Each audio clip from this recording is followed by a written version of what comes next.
Now, good morning, Ms. Barami. I apologise, I had been expecting Mr. Dunlop, which is not your fault, I'm sure. Good morning, my lord. Yes, we have two witnesses this morning. First, the Scottish Intensive Care Society, followed by the British Medical Association. Mr. Dunlop will be taking evidence from the British Medical Association. My programme had it the other way around, which is why I was a little taken aback. I'm very sorry, I apologise. No. That doesn't matter, though. Yes. Right, thank you. So good morning, good morning, Dr. Miles. Good morning. Right, everyone ready to go? Yes, my lord. Please start. Thank you. Good morning, Dr. Miles. Please could you start by telling us a bit about your own background and about the Scottish Intensive Care Society? Including which members are, which professionals, are members of the society? So the Scottish Intensive Care Society is a professional society whose membership consists of medical professionals and people who work in allied health professions. So we have members that are doctors in training, nurses, dietitians, pharmacists, physiotherapists. Everybody who's a member has a connection with the Scottish critical care community, works within the Scottish critical care community. And the society was founded in the early 90s to represent and promote the specialty of intensive care in Scotland. Intensive care is a relatively new specialty. It didn't exist before the 90s, it's less than 50 years old. Well, 60 years old. We try and promote community and collaboration, education, and represent our members as required. I am a doctor in intensive care medicine and anaesthesia. I work within an intensive care unit in Glasgow as a consultant, and I have done for the last 20 years or so. Thank you very much. I want to start at paragraph 24. There you say that NHS service delivery was significantly disrupted. Are you there referring to intensive care services or other services out with intensive care? Or both? Both, really. So much of normalcy was disrupted as we intensive care and critical care provision expanded in many areas. That meant alternate ways of working in places that we often didn't normally work, and using our staff base of people that didn't normally work in intensive care. And other aspects of healthcare were disrupted as they paused, altered what they did. Some services continued with remote working, other places shut down. A lot of the planned operating capacity shut down during the first wave of COVID. Yes, thank you. And you do say that ICU capacity was expanded to levels never seen before in this country. How were the plans to expand intensive care viewed by you and colleagues? Was it welcome news, or was there concerns? Was it positive disruption, or was it concerning? I think there had been most people had some plans to deal with potential expansion around flu issues, and we have seen some various flu outbreaks over recent years, but we had never, I think, planned or experienced the rapid expansion that was required in some areas, and so I don't think that most people's plans were well formed for having to expand at the pace that was required in the end. The support that was given for expansion was welcome, but there was trepidation also because we were going to some extent into the unknown. Thank you. And at paragraph 26, you state that island critical care units, whilst normally not funded to provide level 3 care, provided some level 3 care during the pandemic. Firstly, please, would you tell us what's meant by a funded level 3 care bed? So levels of care, as we use them in critical care were defined by, in the UK, were defined by the UK Intensive Care Society some years ago. Level 3 care refers to care that can only be delivered within an intensive care unit. It's the normal recommended staffing levels for that are 1-to-1 trained critical care nurse per shift looking after that one patient. That the care is provided by some clinicians who have experience in critical care and intensive care medicine. And there's a supporting team of professionals, pharmacists, physiotherapists, who also provide essential care for that patient. The funding refers to the funding for those staff. You can have an empty bed in a critical care unit, but without the staff funding to put a patient in that bed and deliver that level of staffing. Level 2 care is normally what we refer to as high dependency care. It's in the definitions that were applied during the pandemic. That was support for patients who had a failing organ system, say for example respiratory failure or circulatory failure, one single system that required support and required a higher, or potentially required a higher level of nursing than they might get in a ward area. And traditionally level 2 care has 2 nurses looking after one patient per shift. Okay, thank you. And now, you said islands don't usually have this, and they would usually transfer patients to mainland intensive care units. Was the funding of level 3 beds carried out in an effort to reduce the spread of COVID? Oh, in terms of, they didn't get, they provided some level 3 care because they had no choice at the time, because it was difficult initially in the first wave to arrange flight transport. Because of the concerns, around infection spreading and how to do a flight transport for a patient with COVID, the transfers took a little bit longer than normal, and so they had to provide that care until they could transfer a patient. They didn't get extra funding. It wasn't a planned delivery of level 3 care. And how were they able to staff those beds? Presumably they wouldn't have had ICU nurses, ICU consultants. They have, well, they always have to provide some degree of stabilisation and support until the patient can be transferred off the island. So they have that provision. They have high dependency units and anaesthetic doctors on site, which usually provide the stabilisation and care until the patient is transferred. Okay, thank you. And were those professionals, were they present at a sufficient level to allay any concerns that there might have been about staffing in those units? Or was it just, this is what we have to do until we can reach the next stage? I haven't asked that question directly of those boards. I'd need to ask the question directly to be able to answer that. But they in the initial waves of the pandemic, I don't think people were moving to island boards to work. Thank you. Now, please could you tell us about the situation in which ICU patients, both from islands and on the mainland, would be transferred to a different ICU pre-pandemic and during the pandemic? So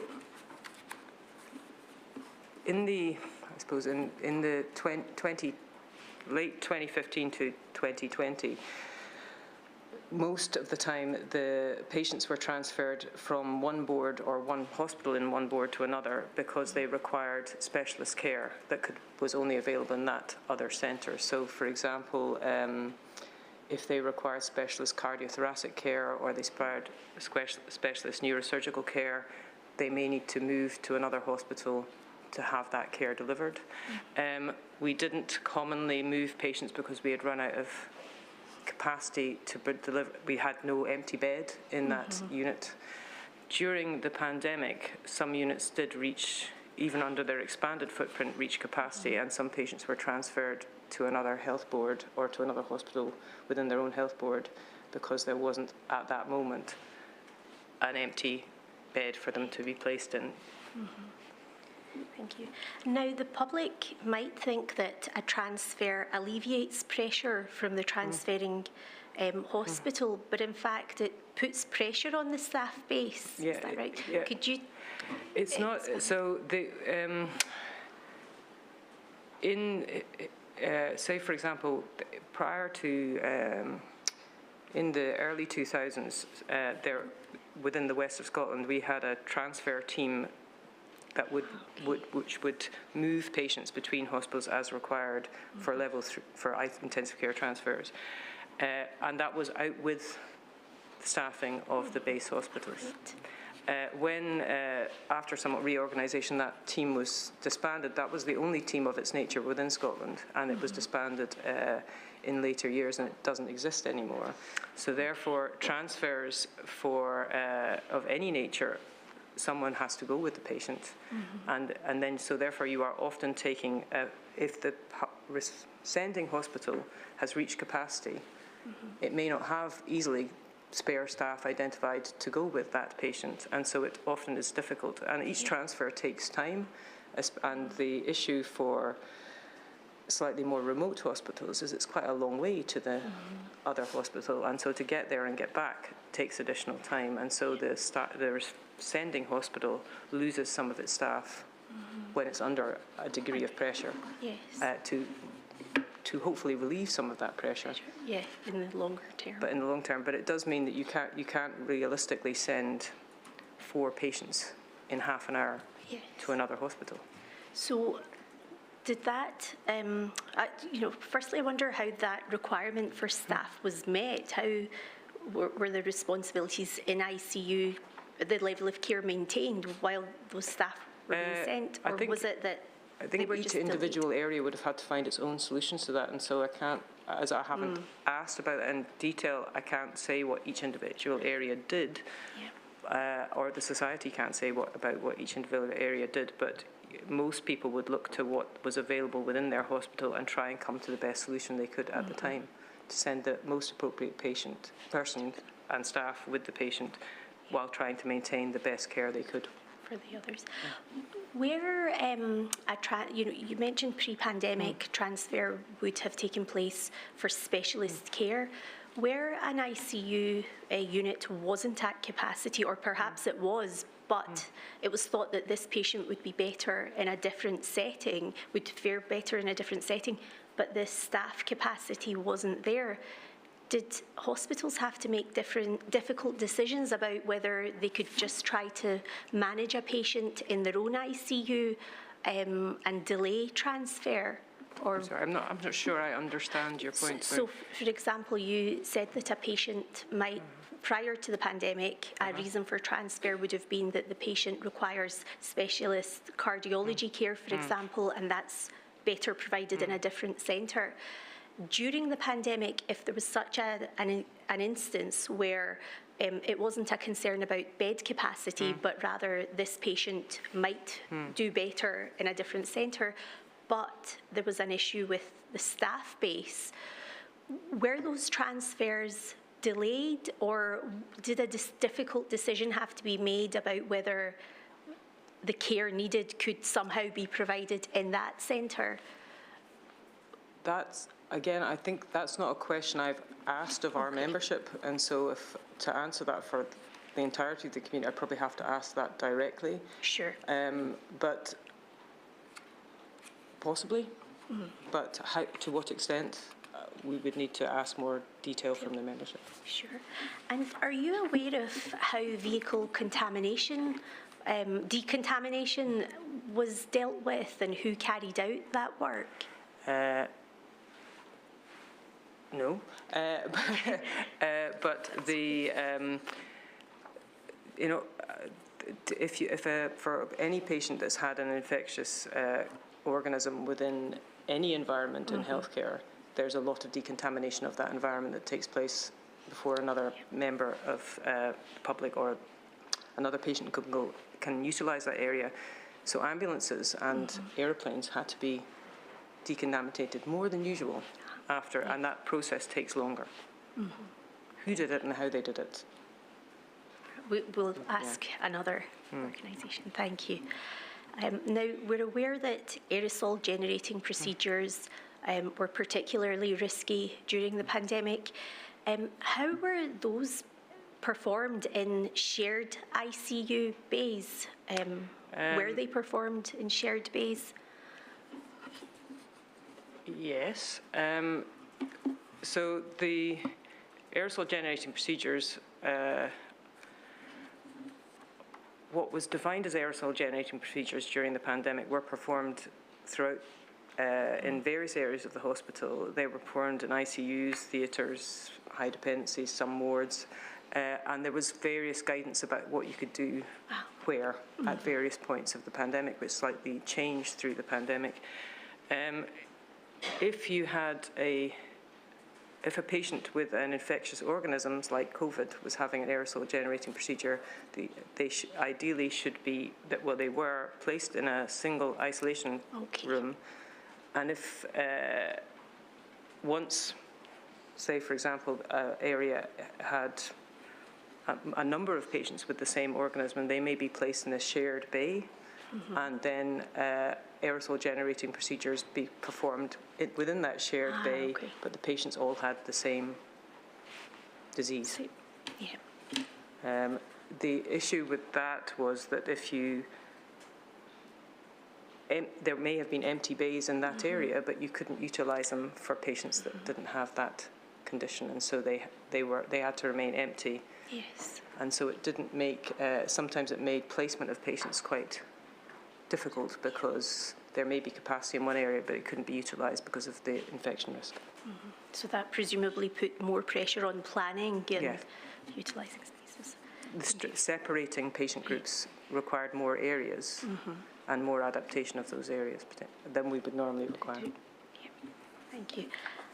At paragraph 32, you state that green surgical HDU beds were created for those isolating for 2 weeks to prepare for elective surgery or procedures. What's meant there by elective surgery? Elective means planned surgery as opposed to emergency surgery. I suppose the example would be when you are placed on a waiting list to have surgery, and then when your surgery is prepared, you know you're having it. You elect to have surgery as opposed to have it as an emergency. Did elective surgeries continue throughout the pandemic without interruption, or did it depend on the type of elective surgery? So that's not exactly our focus of interest, but in terms of the Scottish Intensive Care Society, we look after patients after elective surgery sometimes, but some surgery I think continue.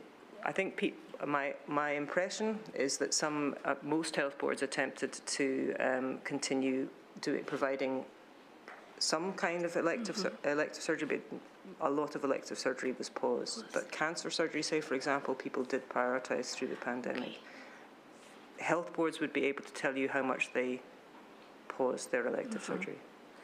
Okay, so I have a few questions following on from that, but I think maybe the health boards might be more appropriate. I suppose a question for you, though, would be how much say did intensive care clinicians have over when elective surgeries should take place? You know, as the pandemic went on, did you have an idea of how much capacity there might be, and were you able to raise concerns if you thought that we might not have an ICU bed available following surgery?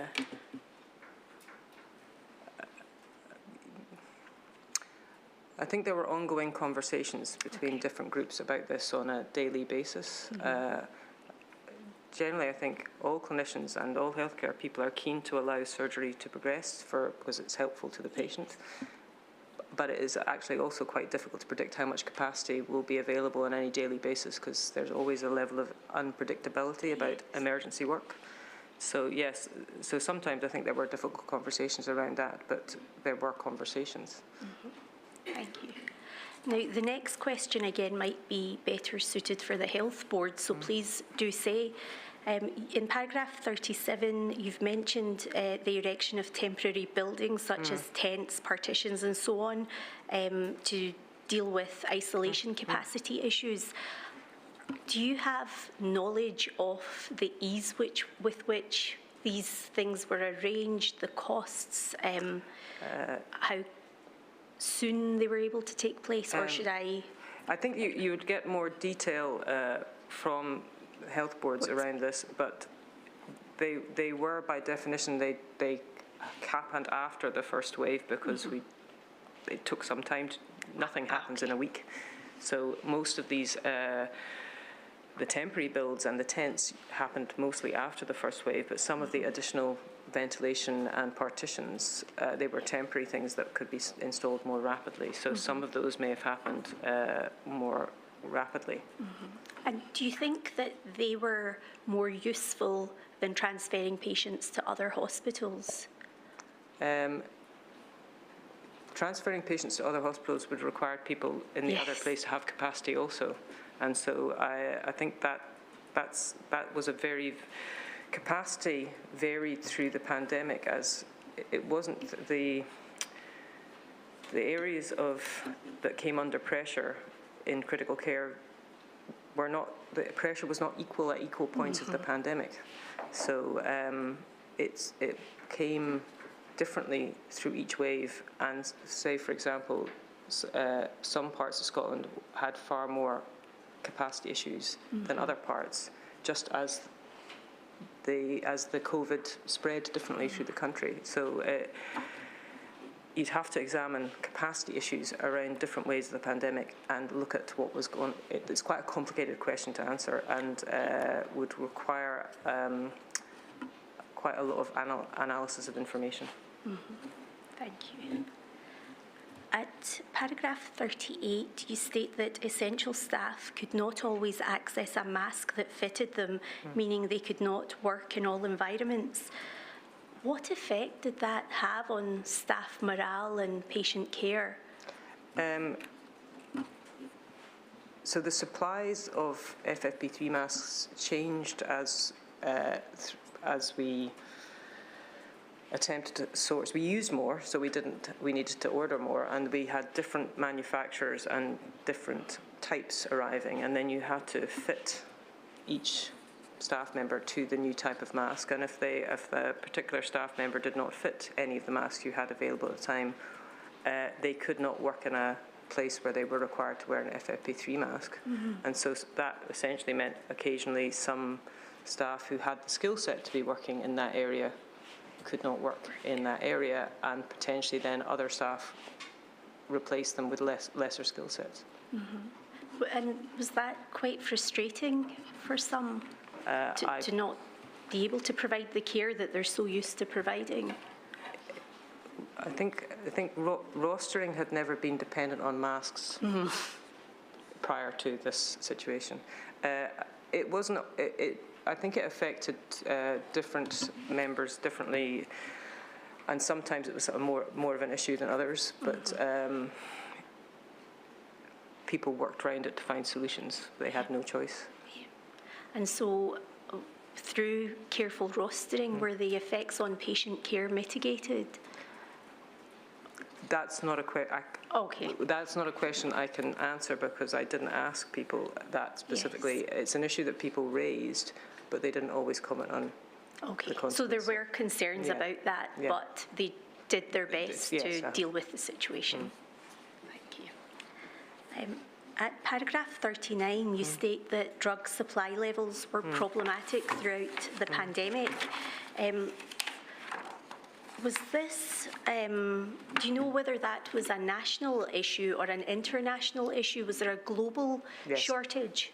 So the requirement for certain drugs increased dramatically throughout the world, and so therefore it was an issue that applied to lots of countries, and also manufacturing became problematic, I gather, in some areas, because if the plant shut down for whatever reason, then the supply wasn't coming through. So there was a significant increase in demand for certain sedative agents for ICUs and muscle relaxants and some drugs that help support people's blood pressure. We needed to use them more, and it was not, and many countries needed to use them more, and so the distribution of those to areas of need, I think we had a national allocation system throughout Scotland, but as I think our pharmacy members have pointed out in their submissions, the need varied through each wave because there wasn't the same number of critical care patients in each wave in each board, and so dividing solely by the board size perhaps did not meet the need as well as dividing by the number of patients in that critical care unit at the time. And how did clinicians manage or deal with this problem? Did you have to consider substitute? Yeah, so I think there were substitute drugs available, substitute methods, so people did what they could with substitution and alternative agents. And did that have quite an impact on, again, staff morale? In times of pressure, it takes up, I think, less headspace to use stuff that you're more familiar with. Yeah. To have to use stuff that you're less familiar with, that isn't your normal practice, especially when you're working with people, a lot of people that are new to the area because they've come in to provide you with support. It probably would have been easier if we had been able to stick to our normal drugs and our normal practice more.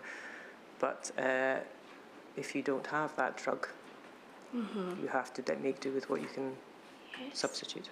And some of the substitutes are equally valid drugs. They're just not what we would normally use in routine practice. Yeah. In terms of trying to prevent that in future, I take it would be very difficult because you wouldn't know what might be needed in the event of a future pandemic, or the numbers or individual conditions. Or do you think there is, a case for stockpiling certain drugs? There might. I mean, that's a conversation that happens there's quite a lot of ongoing drug shortages now because of the various issues in the world.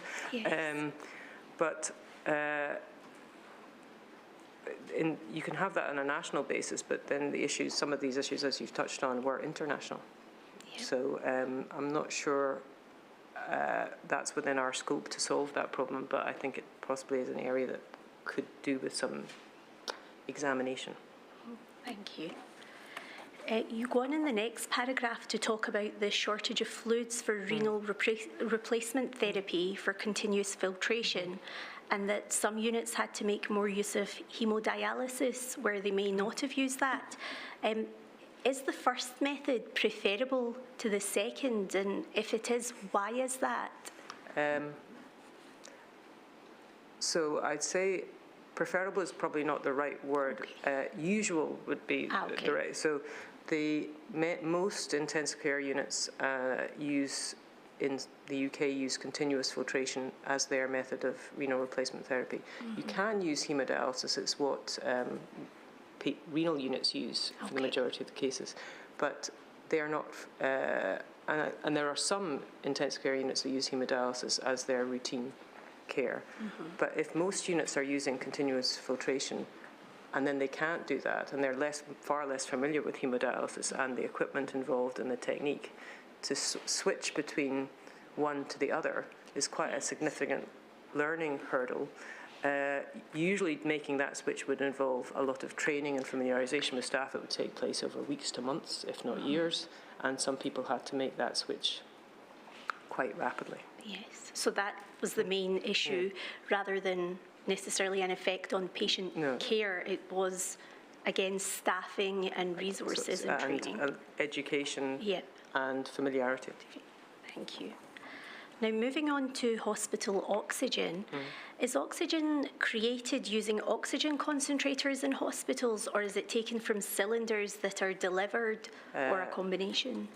So it's not normally delivered with oxygen concentrators, although some of those were used in some hospitals during the pandemic. Oxygen in a hospital is usually delivered in a tank to a vacuum insulated evaporator, big tank that sits out the back of somewhere in the hospital. and it provides supply to a pipeline. So most big hospitals have one of these tanks or more than one of these tanks. But the supply of oxygen to a hospital is what the hospital would normally expect to have for its normal capacity, for what it would normally do. In common with the drug supplies, if you think of the oxygen as a drug, having to have so much more delivery, you are not normally resourced to have that much more delivery. And so some hospitals were using much more of their oxygen than they would normally, and the tank can only deliver a certain amount of oxygen at a certain rate. And so people worried that they were going to reach the limits of their oxygen supply and started thinking about what they would do if that happened. Yes. Did it ever, to your knowledge, did it ever impact patient care? Not to my knowledge, but it is something, as we could tell from talking to our members, it is something that was discussed more than had ever been discussed before. So another factor that was adding to the mental strain on clinicians? It was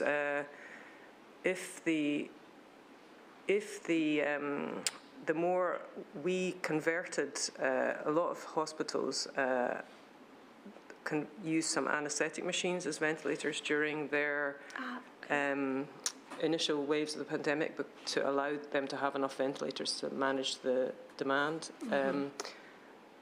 Anaesthetic ventilators are usually driven by oxygen supply that helps them go up and down, deliver gas to the patient. A lot of hospitals converted those machines to run on an air supply because they were concerned that extra oxygen utilisation would denude their supplies. So like difficult decisions had to be made to prioritise. The anaesthetic machines can run on air, they just don't normally, because on the long term it's better for them to run on oxygen. But so they function effectively running on air. But that was a work that was done to preserve the oxygen supplies for delivery to patients that might need extra oxygen in wards and other parts of the hospital and other ICUs. Thank you. Now, you state that staff with no training or experience in critical care were redeployed from other areas to ICU and HDU, and of course this meant that they required additional support and additional training. Did critical care clinicians have concerns about this redeployment, and was it helpful or efficient to redeploy staff? I think in order to have expanded critical care capacity, as you have a set staff base of experienced clinicians in a critical care or intensive care or high dependency unit, if you wish to expand the capacity, the only options are to ask for the help of colleagues from other areas to help maintain a staff base, or you try and staff those extra numbers of beds with the staff base you already have, which means you have, instead we were talking about there, usually we have one critical care nurse looking after one intensive care patient per shift.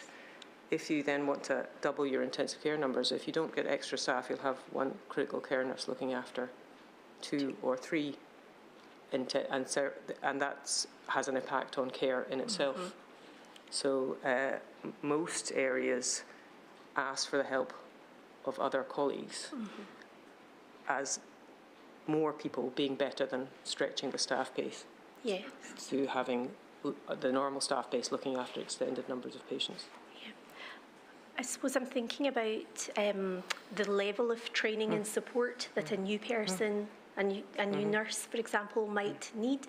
So whether that would take an experienced nurse away from her allocated or his allocated bed for longer,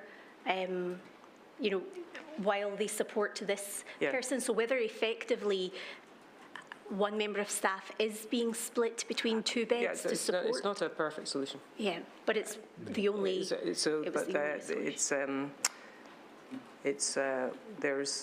There's no immediate way of providing training to someone within a few weeks period that doesn't involve the support of some of the existing staff But that's probably preferential to having the existing staff base look after extended numbers of patients.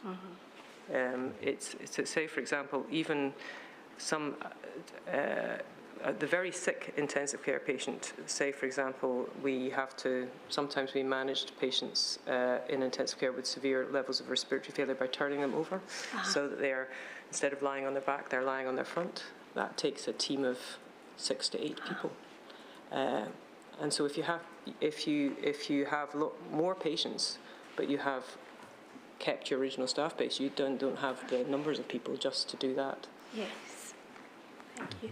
Do you think that something, I don't know if this is feasible, do you think that something that could potentially be done to prepare for future would be that non-critical care staff are given, in more typical times, given critical care training, and that is periodically refreshed, so that if they're called upon in an emergency situation, whether it's a pandemic or other emergency, that they could more readily step into the role?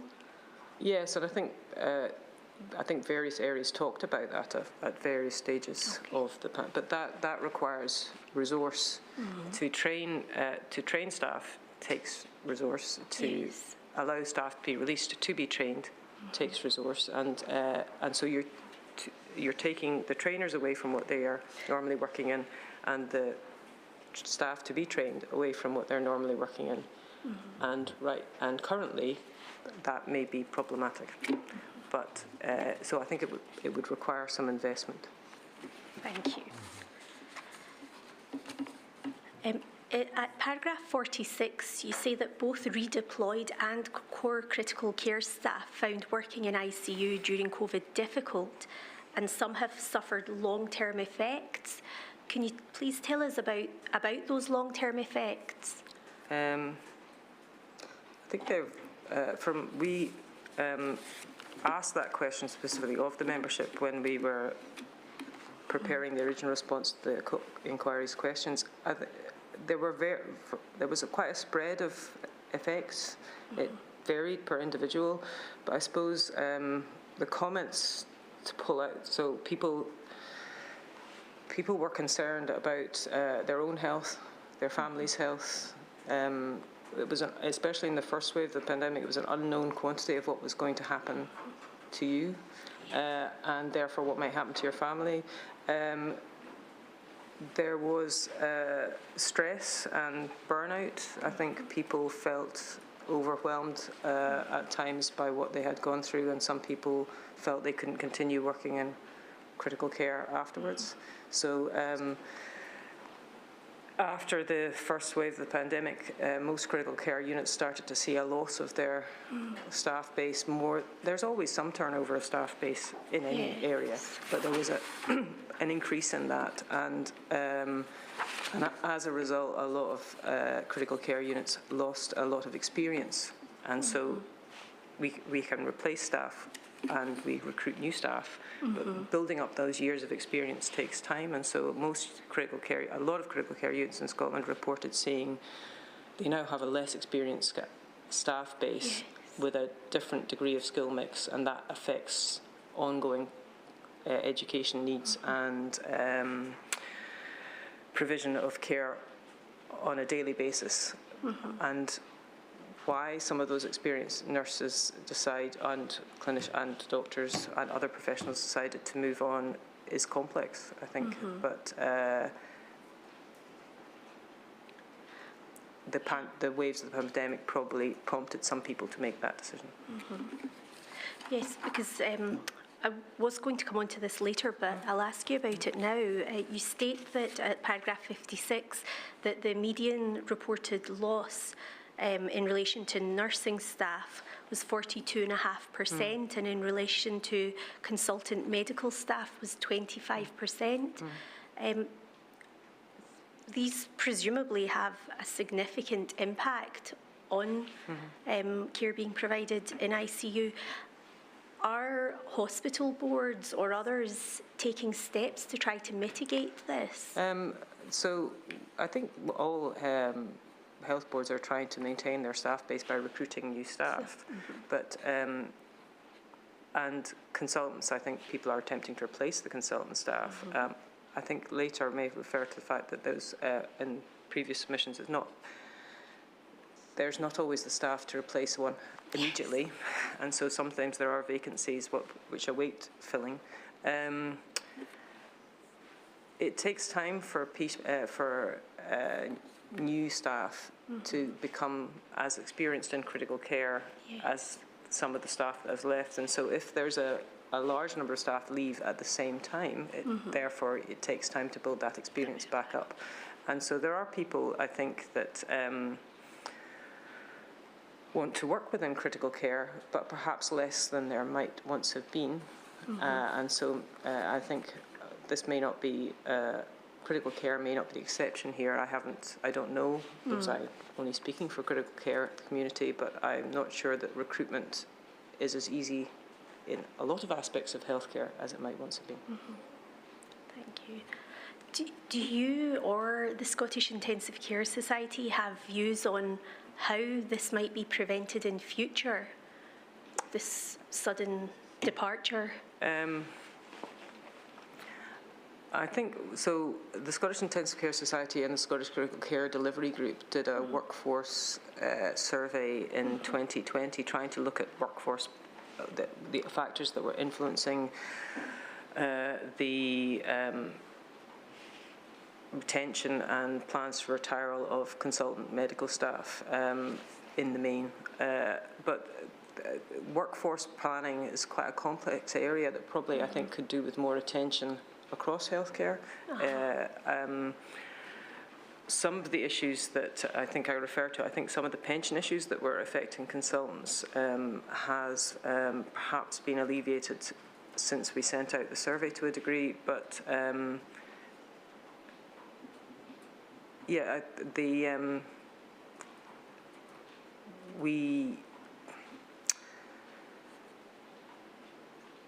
how to keep staff working in a high-intensity environment that is physically quite demanding, has a lot of night work until they're 68.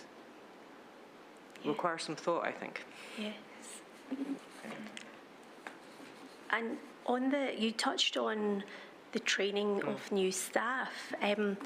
Before going back to where we were, I want to ask you about paragraph 58, where you say the training of nursing students, medical students, nursing, allied health professionals and medical staff in training was adversely affected by the COVID-19 pandemic. Would you please expand on this, including why it was affected, the impact, and how long the impact is expected to continue?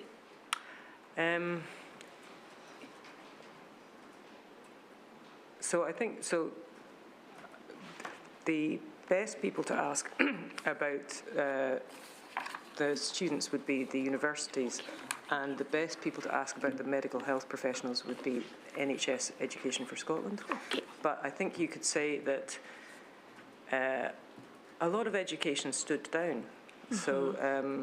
So I think the members have reported that, not all areas received medical students. Critical care units usually have medical and nursing students. Not all areas of Scotland retained medical and nursing students. So their exposure to critical care disappeared during waves of the pandemic. Those in work, there wasn't the standard education that would run for people during work was suspended. Training courses were suspended, exams were suspended, and exposure to different aspects of healthcare changed a lot. And so I think you would have more information about from NHS Education Scotland, but many trainees, doctors in training, were sent outside their area of training during the initial waves of the pandemic to work, and so weren't working in what they were supposed to be training in. Yes. And so that how long that effect is likely to be ongoing, I couldn't really comment on. It's not our area of expertise, but it has affected all the people that were in training and in education at that point. I think that the medical profession or allied health profession wouldn't be alone in that, I think. Thank you. Now, going back to paragraph 47, you say that there was a proliferation of both valid and false information following other countries sharing their experiences. Are you referring to information being shared between clinicians or broadly across the general population? I think I was looking at our responses from our membership, and I'll read out one of them because I think it encapsulates the answer to that. One of the biggest challenges responding to an avalanche of data, opinion, advice, good and bad, while having to rapidly learn how to treat a new disease. There was a proliferation of self-appointed experts, questionable sciences, and in some cases downright fake news driven by the rapid news agenda of the internet. And I think other people have commented that some of that news and some of that information led to some very difficult conversations with patients and families about some of this information that was not true. Yeah. Thank you. Also in paragraph 47, you say that where staff disagreed with the rationale for guidance changes, you say that staff at times didn't understand the rationale for guidance changes. Where that was the case, were they able to voice their concerns and put forward their thoughts on what was preferable or better?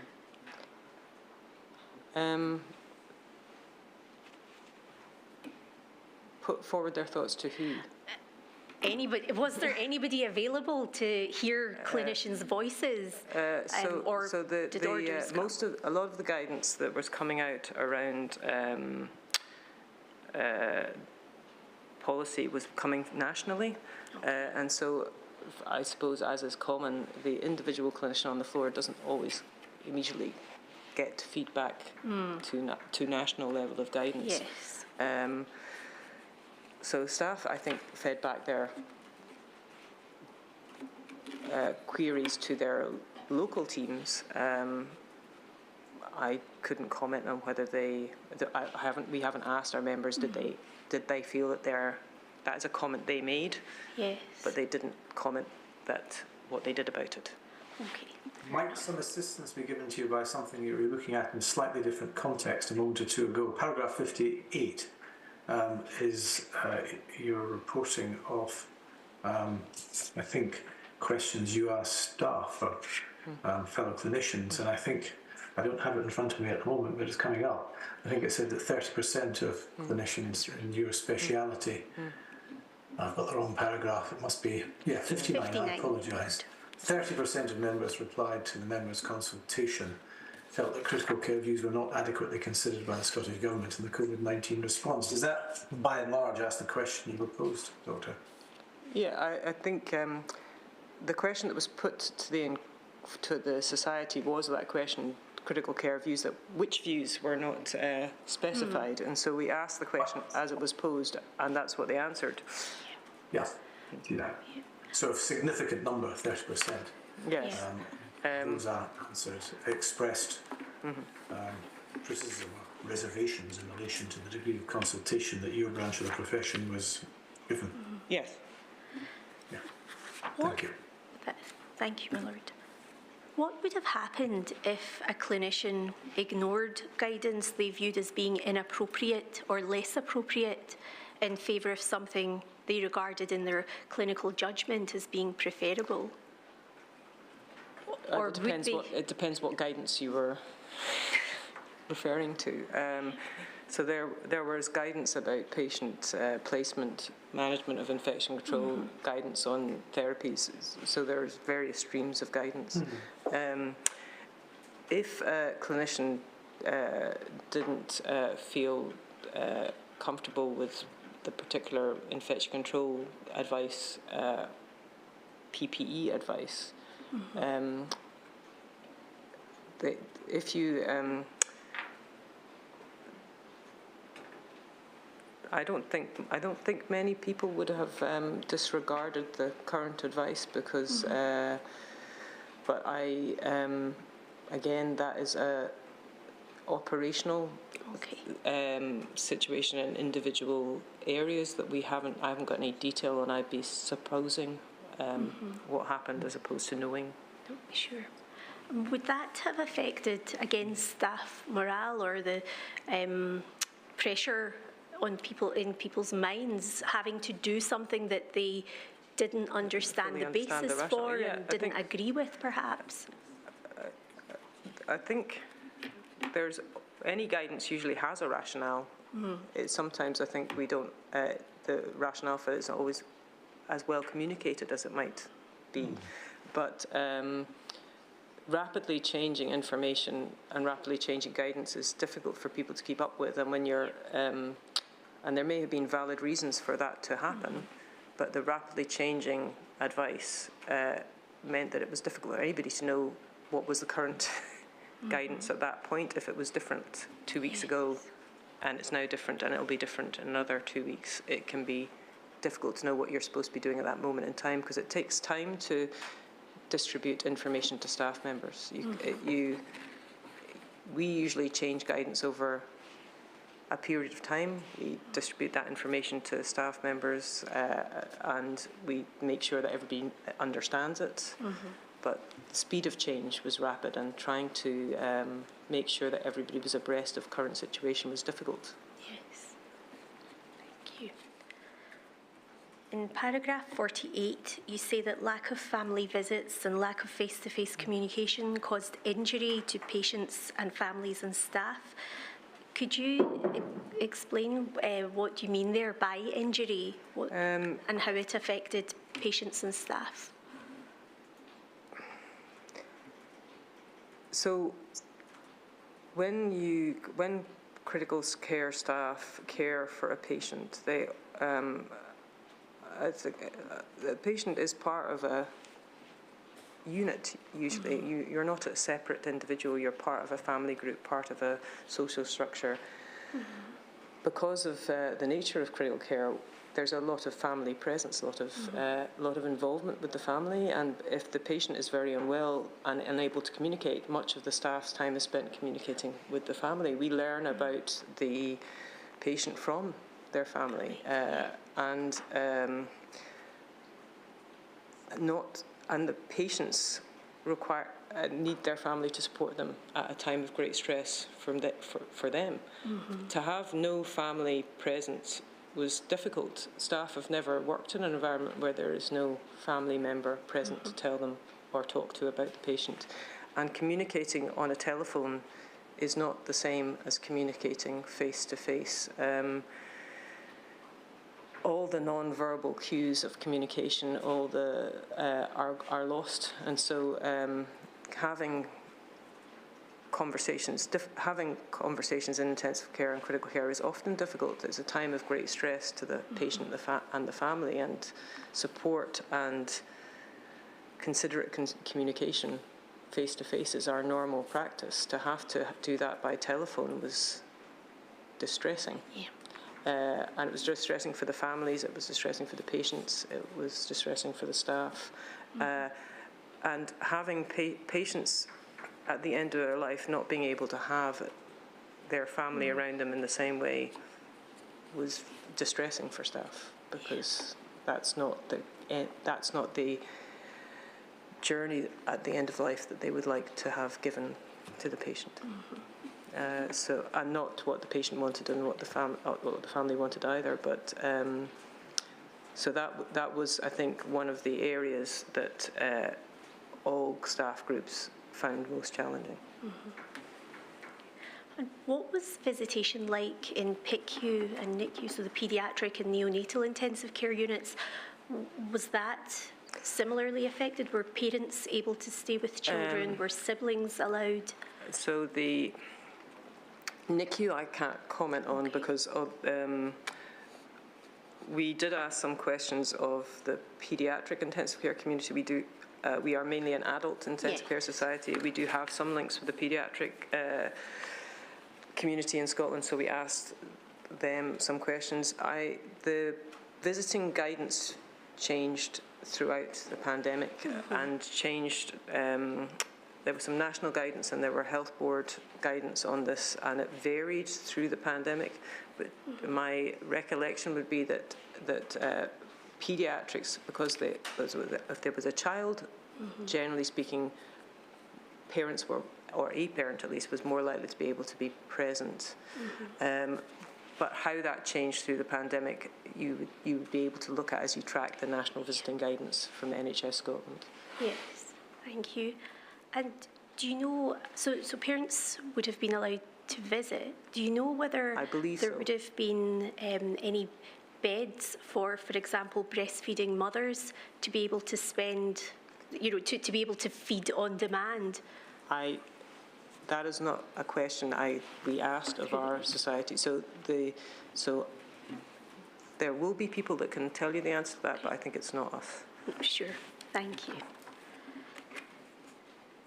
You say at paragraph 48 that sometimes a stark choice had to be presented to families with regards to visiting their loved one at the end of life or attending a funeral. Was this required by the guidance, and did clinicians have to have this conversation with patients? So with families? Sorry. Yes. So if your family member was at that point within a environment that required a level of personal protection equipment to deem that you had not been a COVID contact, I think staff, in order to go into that environment, would need to be wearing full PPE. That was not always available in all areas to patients' family members visiting. So if they went into that area when the patient was sadly at the end of their life to visit their family member, they would be deemed to be a COVID contact, and the advice at that point was that they would go home and isolate. And if the funeral occurred during that period of isolation, then the advice would have been at that point that they should not attend the funeral. Yes, thank you. We've got 15 minutes left. Thank you, my lord.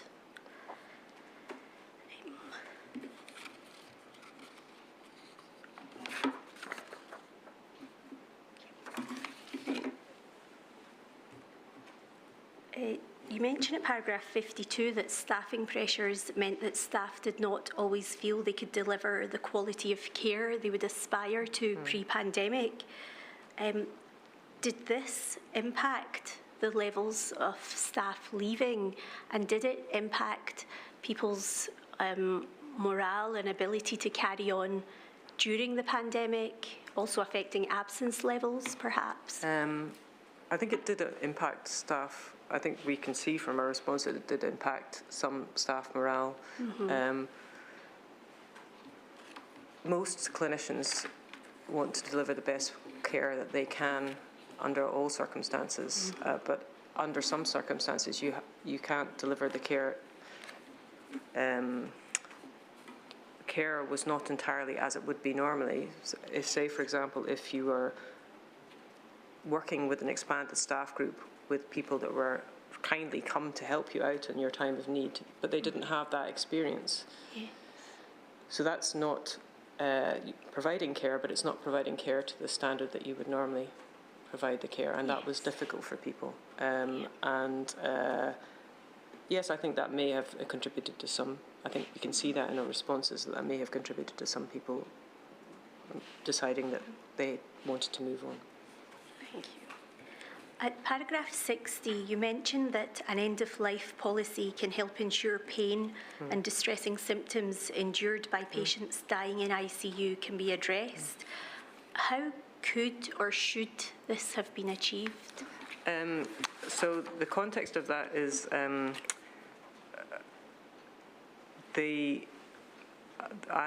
that's in the statement in response to a question that I asked of the society. We have as a quality indicator for Scottish intensive care, Scottish critical care units, we have one of the quality indicators in that all those units should have an end-of-life policy for those reasons. The annual audit of the Scottish Intensive Care Society Audit Group, which is published annually, has that documented, who or who does not have an end-of-life policy. as a quality indicator. I believe that the vast majority, if not nearly universally, critical care units across Scotland do have an end-of-life policy. Yes. What that it's not mandated. What that policy is the same as the unit next door, but that they should have one, and that's the detail of what the quality indicator says could potentially be addressed in the end-of-life policy that unit has adopted. Thank you. To what extent was it followed during the pandemic? Was there enough time for these policies to be amended and tailored and to be followed, or were there periods where it just hadn't been possible to follow that best practice? The end of life is individual for all patients and should always be tailored to an individual patient's circumstances. There's guidance from the GMC on treating patients at the end of life, and this touches upon when you should or should not have discussions with patients and DNA CPR and anticipatory care plannings. To find out what happened in individual areas would be in detail would be a separate piece of work. I think the main comment that the membership had about end of life was the lack of family presence at the end of life. That was what they feel was the most challenging for them. Was that difficult both for staff and for patients? Oh, I think it was difficult for patients, family and staff. Did clinicians feel that they had to step into that role where family weren't present to? Yeah, so I think when family can't be present, I think all clinicians feel the patient will not be alone at the end of their life. But yes, I think a staff member being the only person present at the end of a patient's life is not what the staff or the family or the patient would usually hope for or aspire to. Was some sort of counselling available to clinicians who had to be in that situation? It occasionally happens under normal circumstances. Sometimes somebody has no family, sometimes somebody's family is on the other side of the world, but it certainly happened more during the pandemic. Counselling, I think people comment in their submissions that there was at times some degree of psychological support available, but it wasn't necessarily available in the middle of the first wave, but became more available later on. Thank you. And from that, you mentioned CPR. Could you please comment on the appropriateness of use of CPR in an ICU setting, given the condition of the typical patient requiring intensive care? So there are some patients that in intensive care units that have a DNA CPR complete, but not by no means all patients in intensive care units. I think it's an individual discussion and decision, depending on the circumstances of that individual patient's journey and wishes.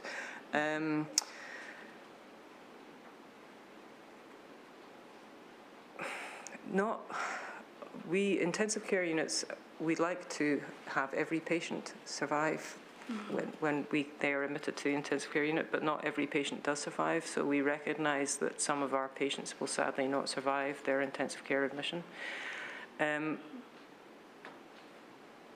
If a patient is dying in intensive care without a do not resuscitate order, the staff will feel that they have to start CPR on that patient. And so when a patient is dying, that's not necessarily of benefit to that patient or particularly a dignified end to their life. So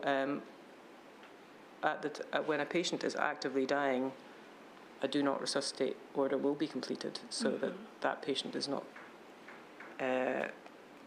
we do not start doing resuscitation on a patient that will not be of benefit to them. Yes. So it will be appropriate on occasion, but it's not appropriate for all patients. Yeah.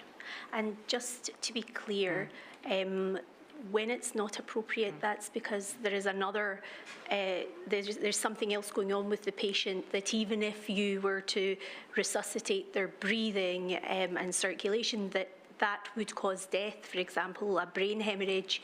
So it's not appropriate. So you're saying that it's not appropriate for some patients because they're asking why it's not appropriate for some patients? I just want to clarify that in case there... So some patients, not all conditions are reversible. And so some patients will sadly die of their underlying condition. There are some conditions that are fatal despite our best attempts. Yes. And under those circumstances, if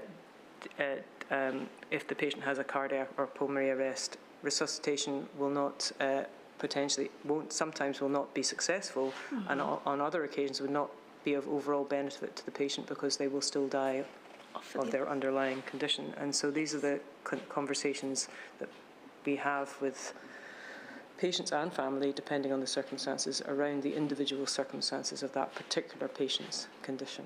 Thank you. And the final thing I want to ask you about is extracorporeal membrane oxygenation, or ECMO. This is a service that you say is provided in Aberdeen. How many ECMO machines are there in Aberdeen? I don't know. Okay. You could ask that of NHS Grampian. Okay, thank you. And is the geographical location of that problematic? Is having this centre in Aberdeen sufficient, or would it be preferable to have, resources allowing, have more centres, especially in a pandemic time? So the service in Aberdeen commenced after a national planning exercise in 2020. So there was a lot of discussion about that and those issues at the time.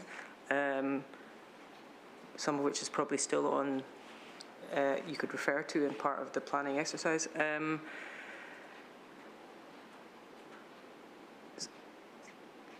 I think that as I don't have, within our membership, there would be some views on that, which would, you could ask that as a separate question and get a variety of opinions. So I think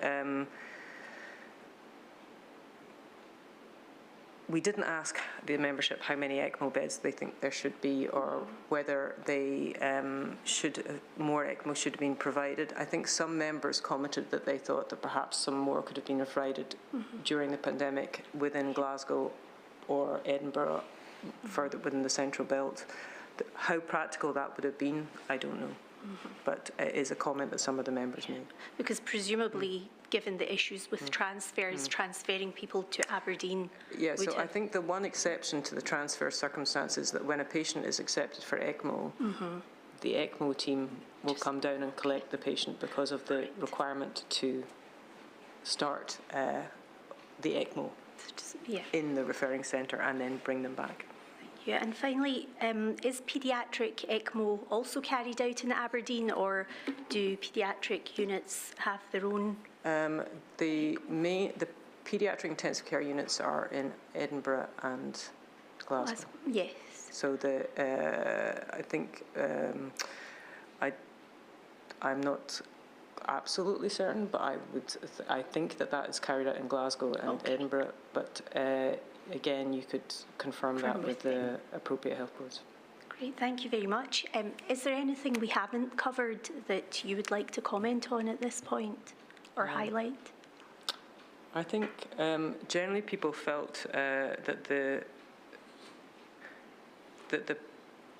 pandemic, we've never expanded critical care services to that extent before, and the expansion wouldn't have been possible without many other parts of the healthcare service, many other professional groups that all came and kindly gave us our assistance. But there isn't an unlimited amount of expansion of critical care that can be delivered. Without staff is the issue more than equipment. Equipment is certainly required, but without the knowledgeable staff and experienced staff to operate, that equipment, there's a finite amount of expansion that can be achieved, and I think as a society, we expressed our concerns that 4 times expansion was not feasible, as was part of the Scottish government's plans at one point, that would not have been feasible with the staff base that we had. Yes. Would that, in terms of not being feasible, do you mean it would have impacted patient care? It would have impacted patient care. So if you haven't got, in order for intensive care to be effective, you actually have to treat the patients in the intensive care. Yes. Just parking them in an intensive care unit doesn't achieve the endpoints that the patient or the staff are looking for. So you do need a level of staff in order to effectively treat the patient. So yes, it would have adversely affected patient care. Thank you very much.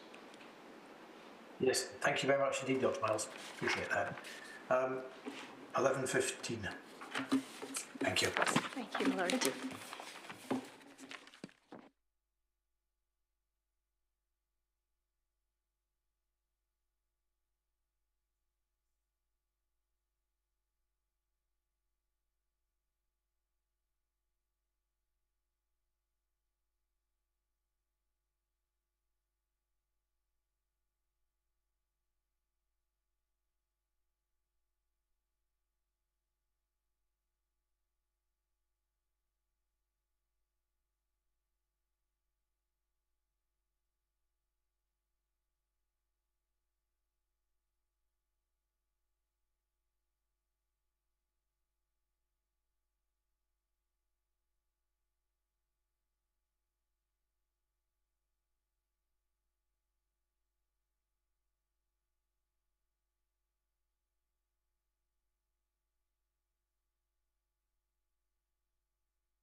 Right, now, good morning, Mr Dunlop. Good morning, my lord. I have one witness this morning, Dr. Kennedy. For the benefit of your records, his reference of the organisational statement is SCI WT 0424, and then it's 5 zeros and a 1. Good. Right, thank you. Good morning, Dr. Kennedy. Good morning, Lord Brailsford. Good. Right, I think we're ready to go. When you're ready, Mr Dunlop. Thank you, my lord. Good morning, Dr. Kennedy. Could you provide the inquiry with your full name, please? Yes, I am Dr. Iain Kennedy. Thank you. And you've provided the inquiry with an organisational statement on behalf of the British Medical Association in Scotland. And if I'm correct, what would I call it? Would I call it the English division or the English and Welsh? I appreciate that they're involved in the UK inquiry. How would I distinguish between, could you explain to us essentially what's the difference between the BMA Scotland office and the BMA offices that are based in London? Yes, so the BMA covers all 4 nations, so Northern Ireland, Scotland, Wales and England. And the BMA is the overarching organisation, but we have devolved nations within the BMA, obviously Scotland, Northern Ireland and Wales. So BMA Scotland is regarded as is always called a devolved nation. Okay. And am I correct that there are BMA is involved in the UKI proceedings as well?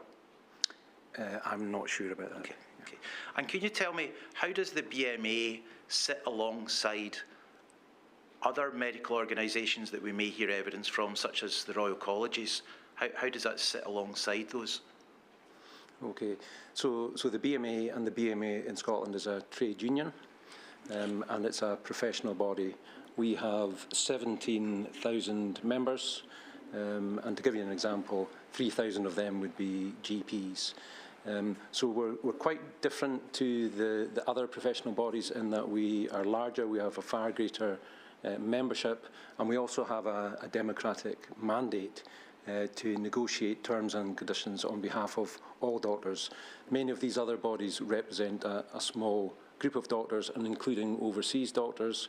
The BMA in Scotland represents 6 branches of practice: consultants, GPs, staff and associate specialists, junior doctors who will soon be called resident doctors, medical students, and also retired members, although the Retired Members Committee is a pan-UK committee. There isn't a Scottish Retired Members Committee. Okay, and thank you. And whilst I appreciate you're here today speaking on behalf of the BMA Scotland, what's your particular specialism? So I am a general practitioner. I have a special interest in occupational medicine. So I work as a GP in Inverness.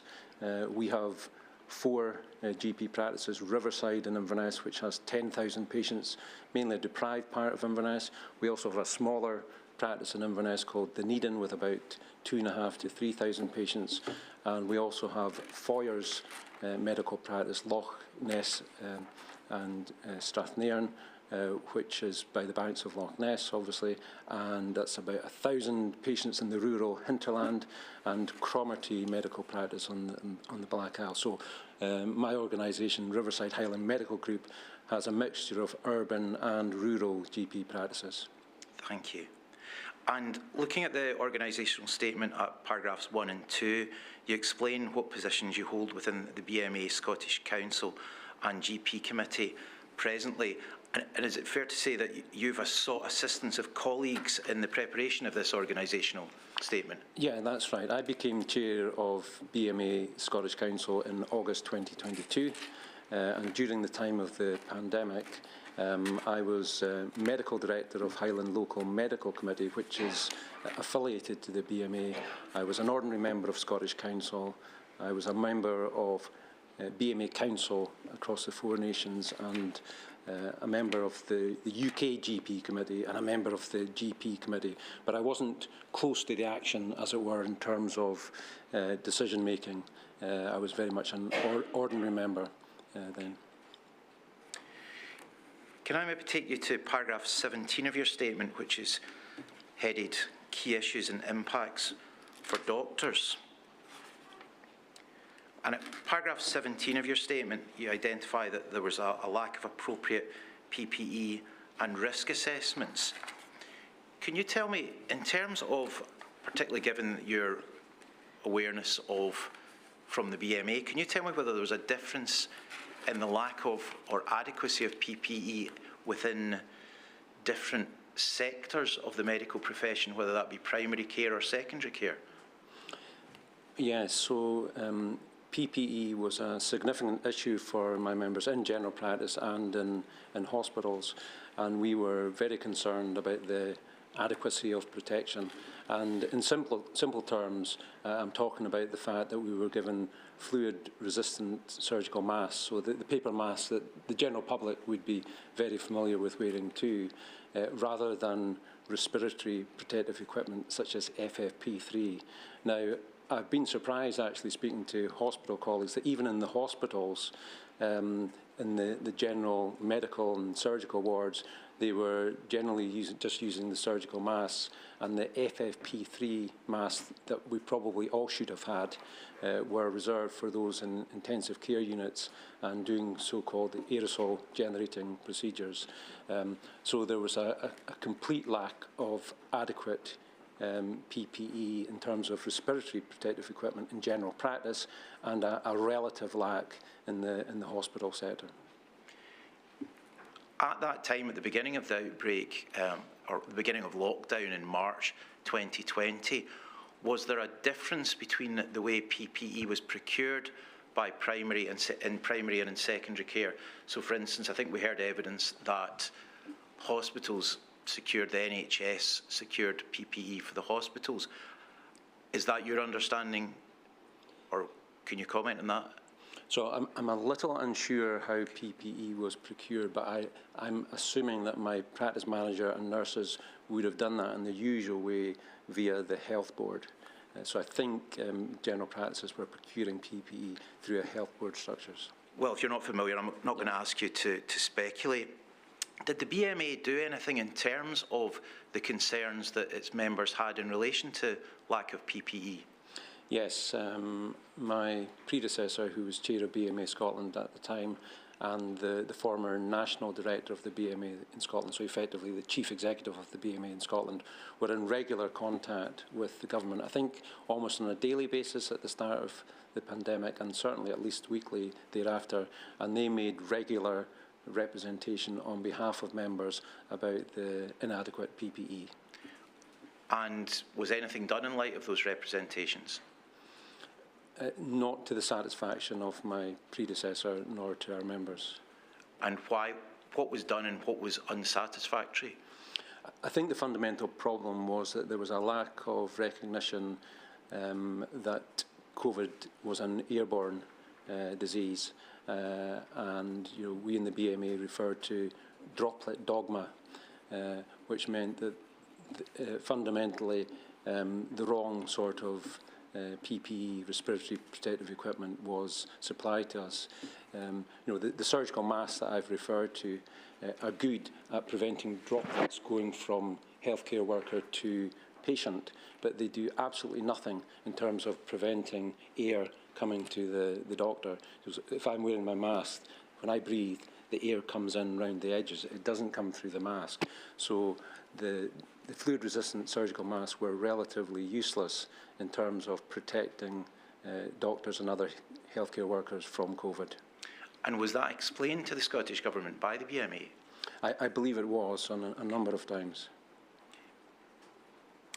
In paragraph 19 of your statement, you also identify that PPE was not always suitable due to not properly fitting. The issue with PPE not properly fitting, did that impact on particular groups of people more than others that were working in medical care? Yes, it's widely recognised that PPE has been designed for the male body, for male heads, faces and bodies, and for white male heads, faces and bodies. So groups that had particular difficulty were women, and women more regularly reported to us that they had failed fit testing for PPE, but also ethnic minority groups, particularly those with beards and those with head coverings, had greater difficulty with getting suitably fitted PPE. And you mentioned there failed fit testing. Can you tell us what fit testing is and what the consequences are if someone fails a fit testing?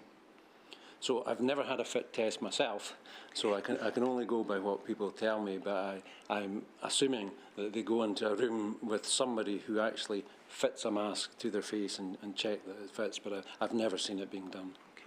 Do you know what the consequences are if someone fails a fit testing of a mask? Does that mean that they have to use unsuitable masks, or are they taken off the duties?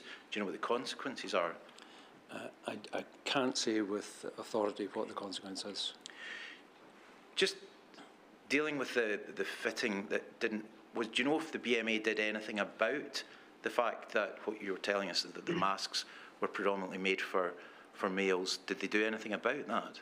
Well, we fed that back. First of all, we surveyed our members, and we surveyed our members regularly, and we shared that information with the government, both at Scottish level and UK level. So we certainly shared that information, but I'm not sure of what the outcome was of us sharing that information. You deal with this at paragraph 19 of your statement. I'll maybe just read it out. The impacts of the pandemic were not felt equally for healthcare staff or patients. UK-wide data from BMA surveys indicate that ethnic minority doctors more commonly had to work without PPE, felt worried or fearful about speaking out, and felt risk assessments had been ineffective. Can I just deal with those maybe on a point-by-point basis? I think you've explained. Was it the beards? Was that the sole difference? You say they have to work without PPE.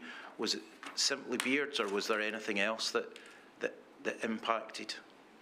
So numerous surveys done by the BMA demonstrate that those in ethnic minorities and disabled groups and women are more fearful generally in speaking up in the NHS in Scotland. So there's a general theme there, not just with COVID, not just with PPE, that those groups feel more fearful, and that if they do raise concerns, that they will receive some form of negative treatment. So our ethnic minority members and disabled members did tell us that more so that they felt their risk assessments were inadequate. So they were more likely to say their risk assessments were inadequate, and they were more likely to report ill-fitting or failing of fit tests. The exact reasons beyond being female and having a female face, beards and head coverings, I'm unable to comment beyond those areas. You may not be able to answer this question, but you said that there was a perception that the risk assessments were inadequate. And I was going to ask you, in what respects? Is that because the risk assessments were generic without making specific provision for people with different shaped faces? What members have told us is it was more the outcome of the risk assessment. So they would identify something with the risk assessment, but the appropriate action was not thereafter taken. And that led to some of our members calling it a tick box exercise. So the risk assessments were undertaken, but then they weren't followed through on, is that essentially? That's what some of our members have told us. Okay, thank you.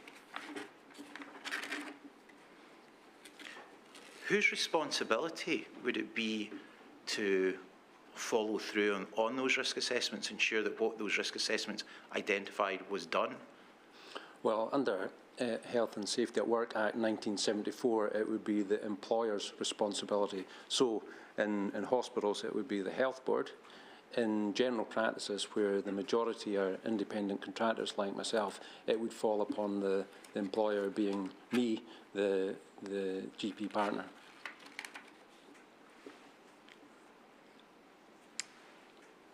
Move on to a topic, long COVID.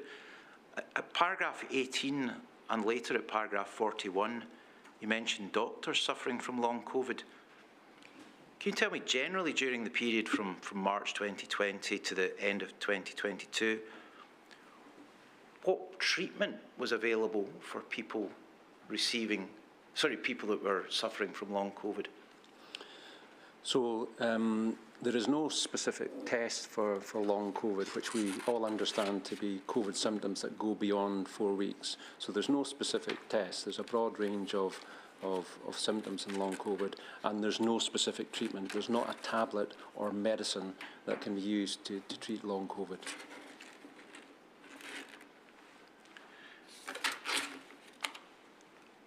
It might be, we might hear evidence that initially there was some scepticism in relation to long COVID.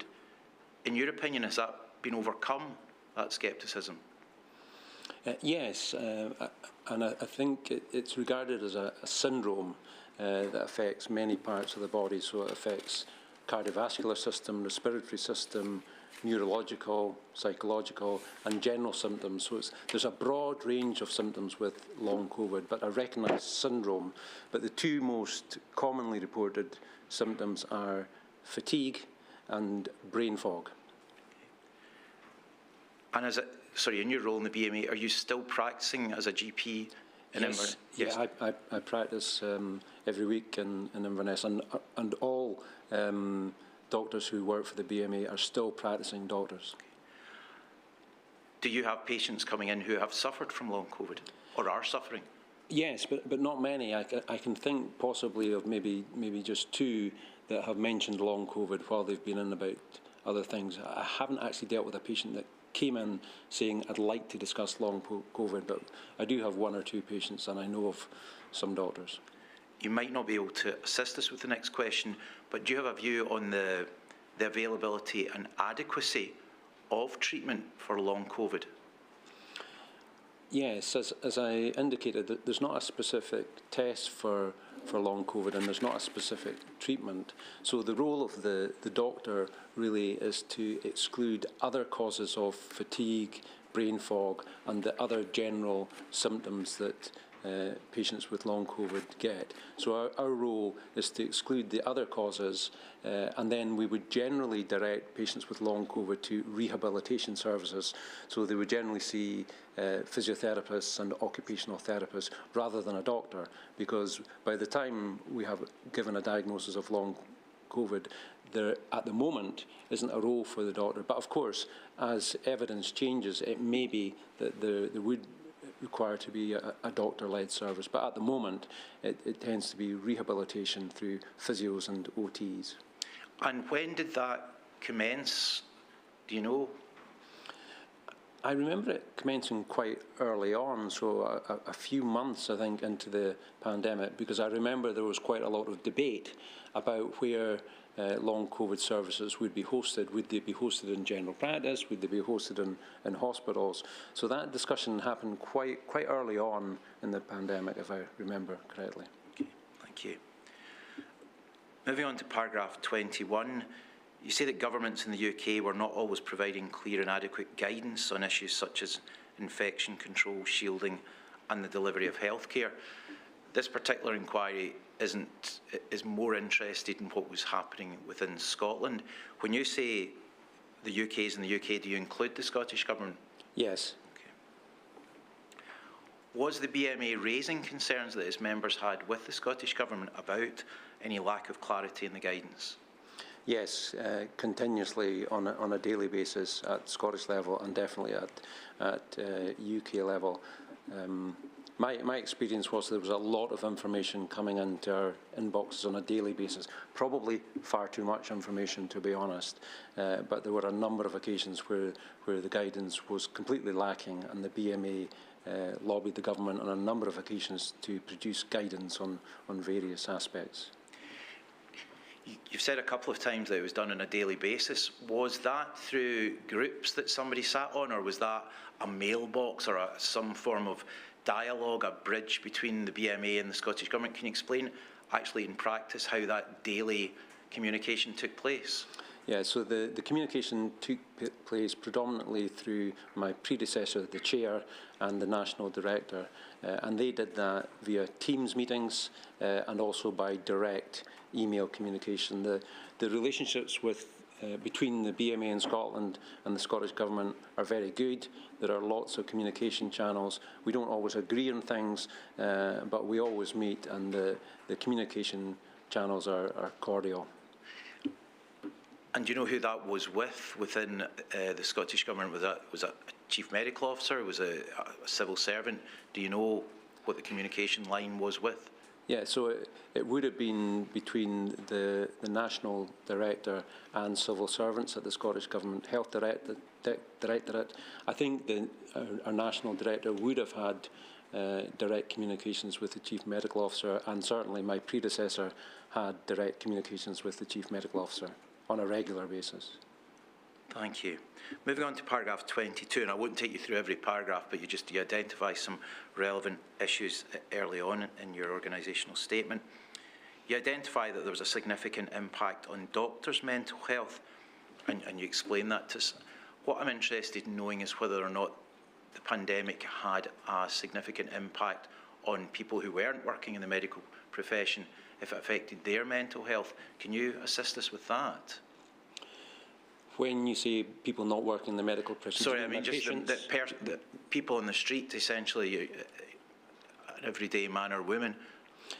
Yes, there's no doubt, having dealt with patients and continuing to deal with patients, that the pandemic had a massive impact on the population's mental health.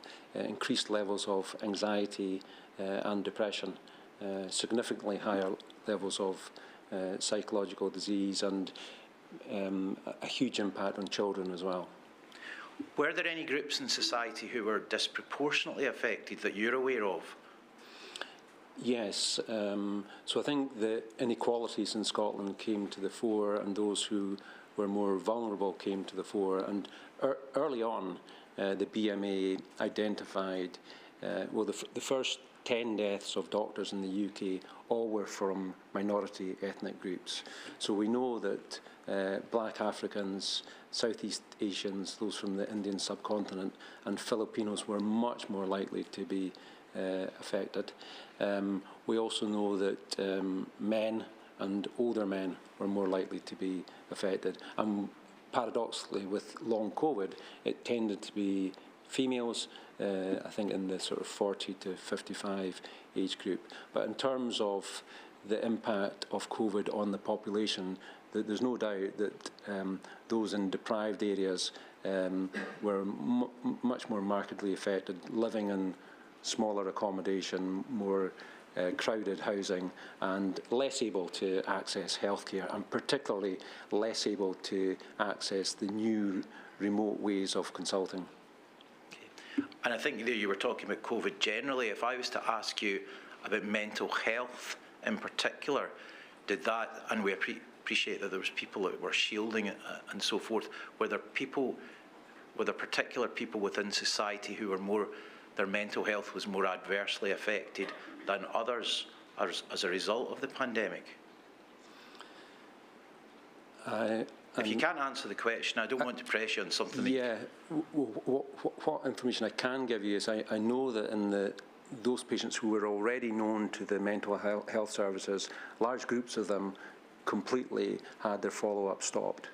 So the existing people with mental health problems no longer had any ongoing contact with the service. And I think that was because a lot of the psychiatrists were redeployed. As a GP, if someone came to you with mental health issues prior to March 2020 and somebody came to you in April 2020, was there a difference in the services that would have been available to somebody? Yes, and the main difference would be that the patients were getting seen remotely by secondary care. But I have to say that during the pandemic itself, I certainly did not see a lot of patients presenting with mental health problems. It's later on, as the pandemic progressed, that people came in, and now that they're coming in. So I think the mental health problems stayed at home, as it were, and were hidden, and those patients weren't accessing the health service like they would have done in the past. And with mental health, obviously certain diseases are degenerative and get worse over time if not treated. Is that the same with mental health?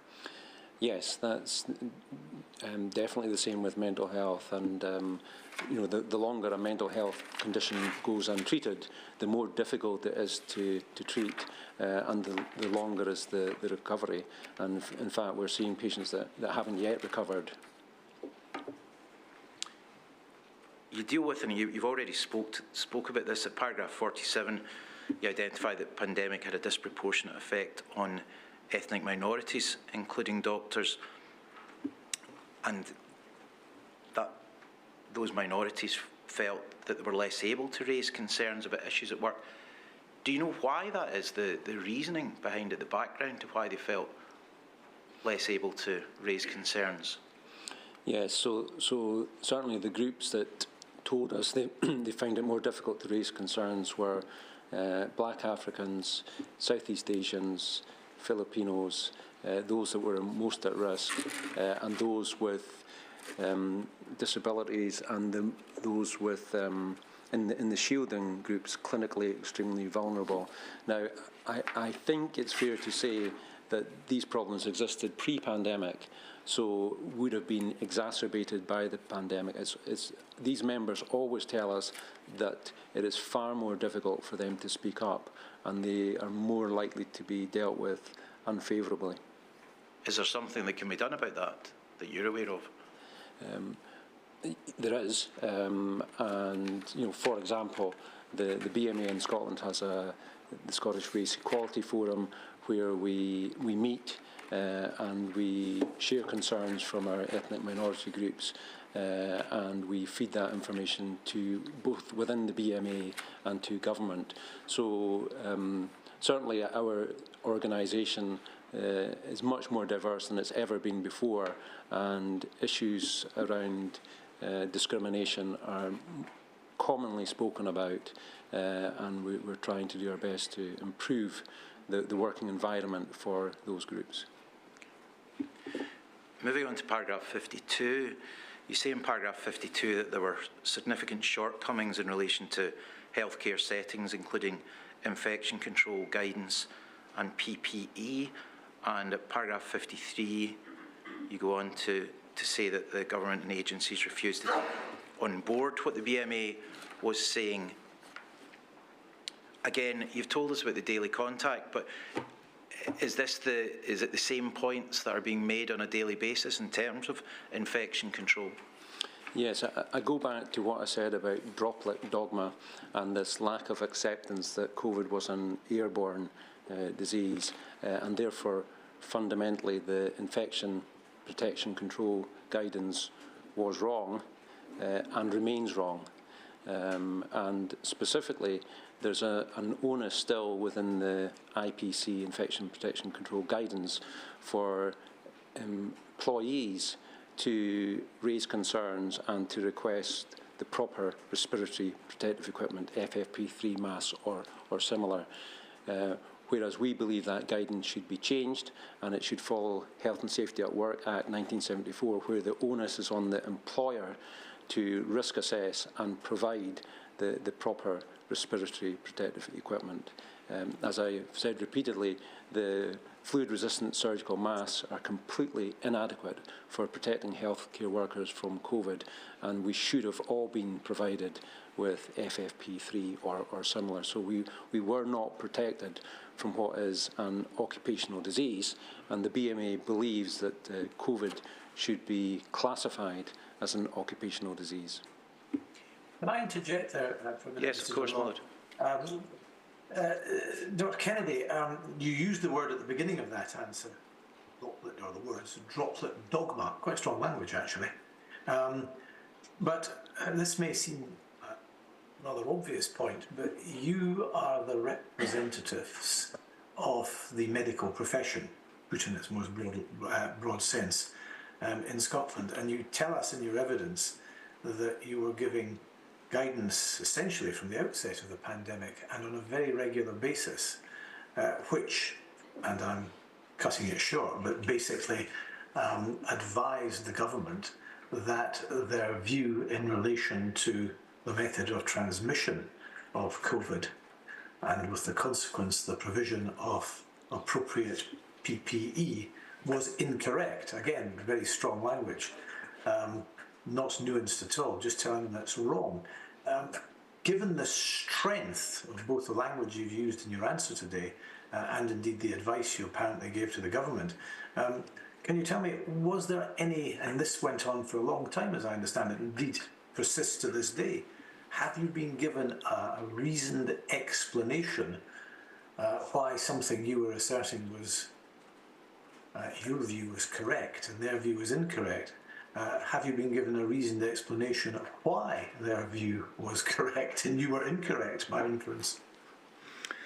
So, Lord Brailsford, the people that I've spoken to within the BMA and the experts within the BMA advised me that the fundamental problem was that the government was taking public health advice rather than occupational medicine advice.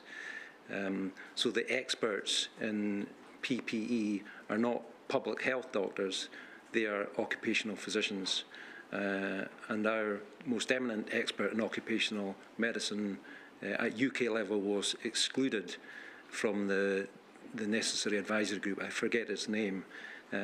But had we followed Health and Safety at Work Act 1974 guidance and occupational medicine guidance rather than public health guidance, I believe the government or governments would have come to a different conclusion.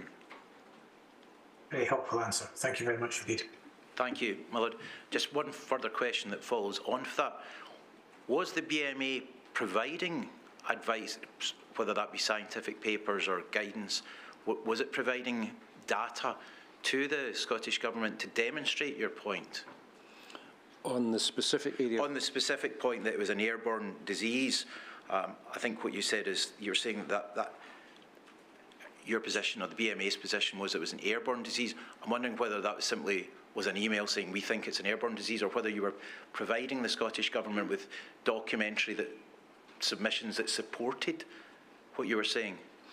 Yeah, so I've read a number of papers recently where data has been provided since, but I'm not sure at the time if data was being provided or whether it was opinion. So I'm not sure about that.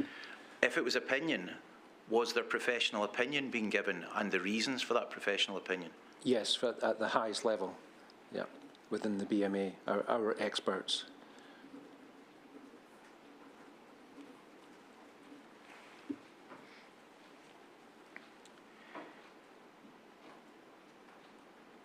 In terms of, you state in paragraph 53, and that's, you're dealing with the point that IPC guidance did not reflect the reality of how COVID was transmitted. The IPC guidance that was being issued, was that from the Scottish Government? Or I think that's at UK level, and I think the Scottish Government followed the UK guidance.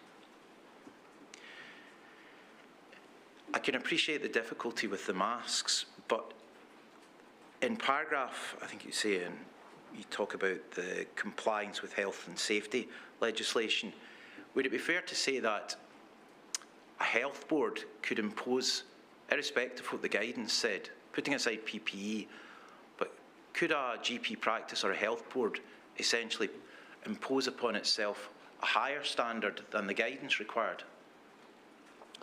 So I was sitting in Bronze Command in NHS Highland at the time, and I was there in my capacity as Professional Secretary of the GP Subcommittee.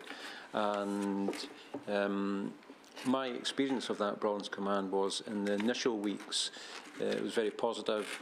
We pulled together and changed the way we delivered healthcare services very effectively.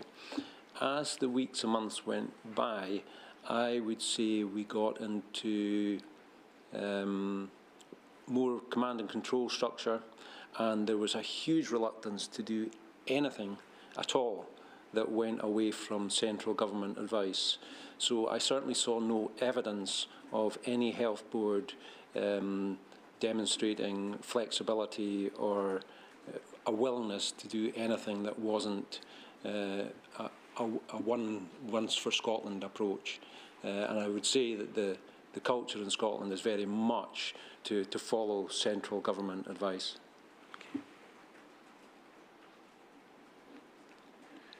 And just for our benefit, you talk about bronze control, and I think we've heard talk about gold.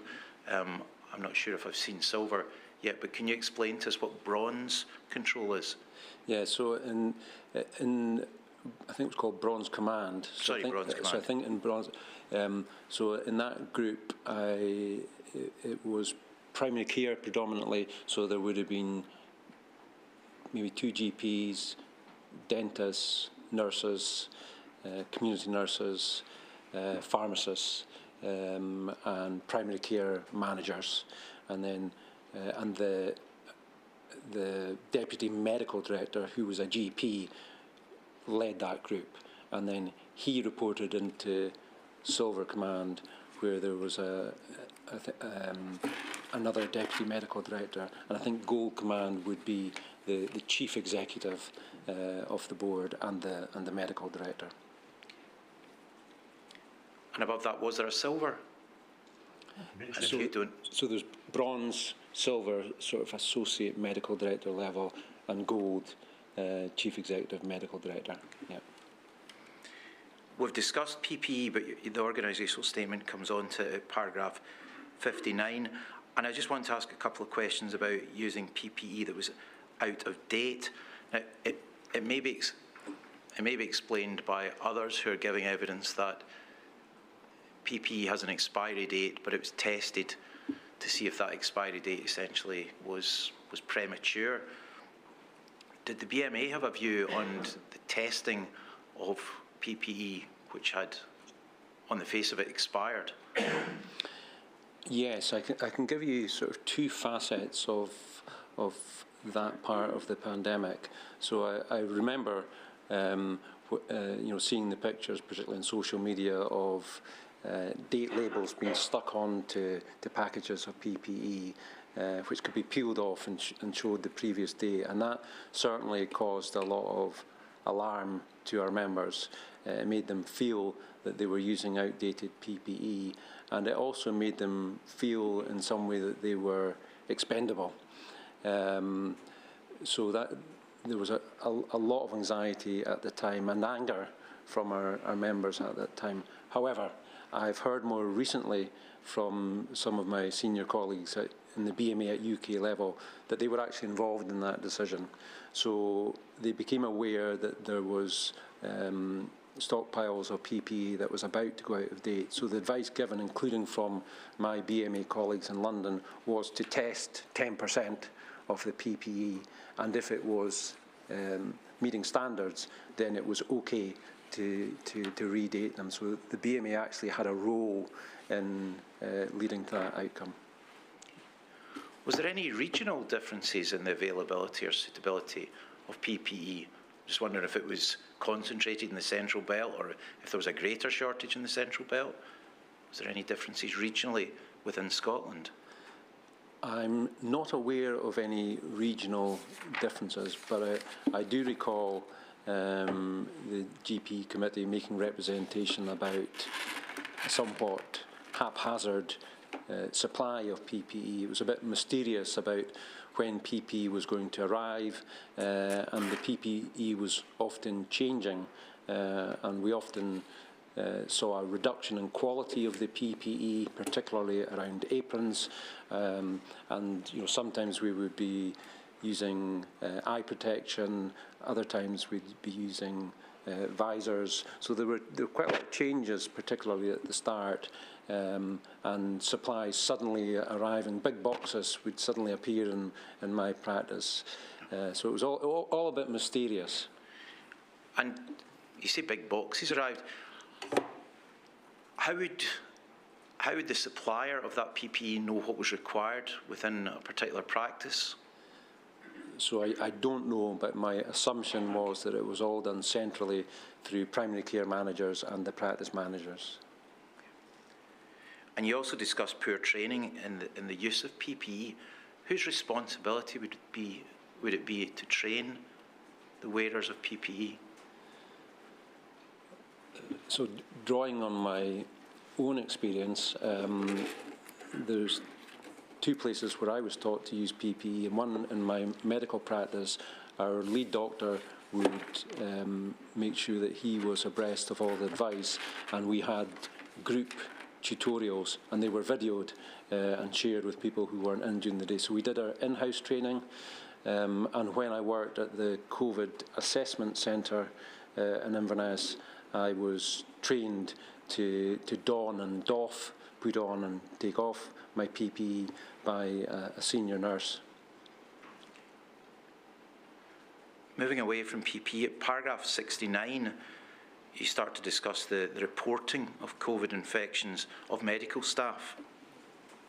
And you say at paragraph 69, alongside deficiencies with risk assessment and other protections in the workplace, many employers also fail to report COVID-19 of staff via RIDDR, despite it being a legal requirement.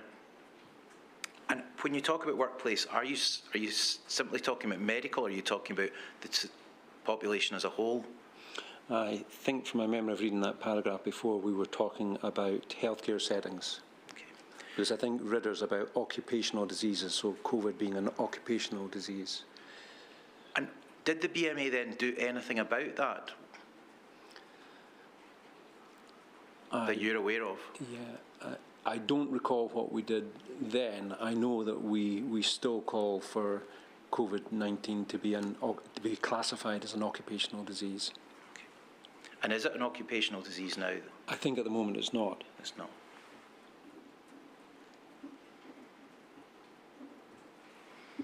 And you say that that reporting may also assist with staff with long COVID developed as a result of an infection acquired at work, seeking compensation.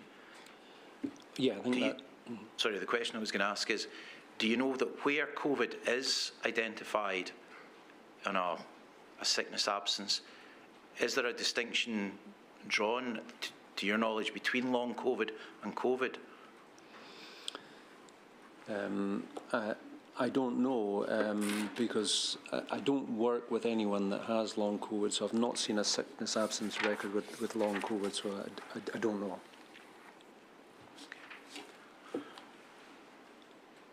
At paragraph 70, you identify that risk assessments were not being carried out in relation to whether medical staff were at increased risk of contracting COVID, or where risk assessments were being carried out, the mitigation measures were not being implemented, and that the BMA raised this with the Director General of Health and Social Care. And I think you discussed that earlier in your evidence. Do you know if there was anything done as a result of raising that? I don't know. Okay.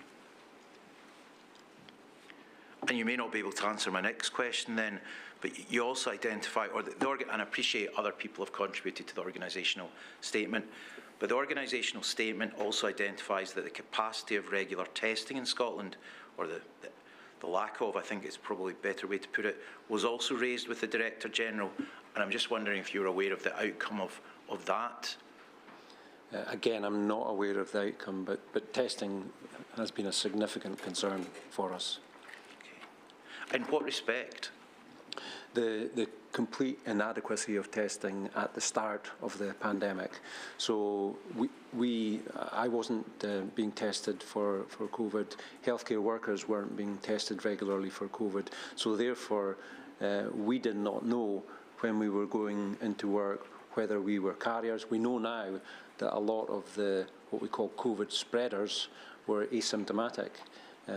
So doctors and other healthcare workers could have been going into work inadvertently, taking COVID in with them, and we just didn't know. And we weren't therefore able to keep people away from the workplace who were potentially COVID positive. The same applies to patients as well. So in terms of control measures, that source control, being able to keep patients away from healthcare settings who were COVID positive, and being able to keep the workforce away from healthcare settings who were COVID positive was hampered by the fact that we were not testing people, and I assume that that was because of lack of testing kits. Okay. I suppose two questions. Was that raised with anyone senior within the Scottish Government or another agency? I believe it was repeatedly. Okay. And what were the BMA asking for?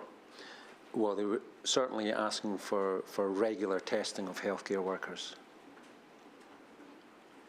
And what did that, to put that into kind of practical terms, what would that require? Testing kits to be provided? Yes, that's right. So that people could test before they went into work. And do you know the reason why testing kits weren't being provided to healthcare staff? I think it was simply to do with lack of availability, lack of supply. They were being reserved for positive or patients with symptoms. And is that at a particular, dealing with the lack of testing kits, is that concentrated at a particular moment? The inquiry is concerned with the period from 2020 to the end of 2022. The lack of testing, is that concentrated to a particular period of time during that period? I think the biggest concern would have been around about the March 2020 to April-May period. That's when we would have most concern about the lack of testing.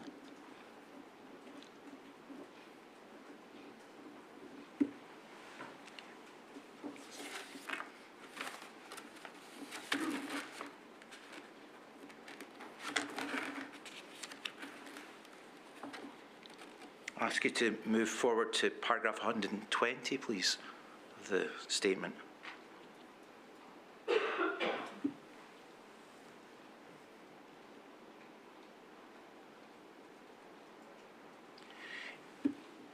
You identify that the pandemic increased staff shortages due to various factors, including illness and medical staff being deployed to high-need services. Has this led to a backlog, or has this contributed to the backlog that we read about in the papers almost daily? Yeah, absolutely. Pre-pandemic, we had staff shortages. We know that in our hospitals, at least 1 in 12 hospital consultant posts were vacant, and we know that between 2013 and 2019, GP numbers in Scotland flatlined. There was a promise around 2018 that there would be 800 more GPs produced, and we know that that hasn't happened. So we started from a very under-resourced NHS with staff shortages and also shortage of beds and inadequate facilities. And then, so it was the worst time to have the pandemic. And when the pandemic came, yes, it had a huge impact on the workforce. First of all, we identified clinically extremely vulnerable people within our workforce. And for example, in my own practice, one doctor and one nurse then could not see patients face-to-face at all and largely worked from home. So they were largely removed from the workplace.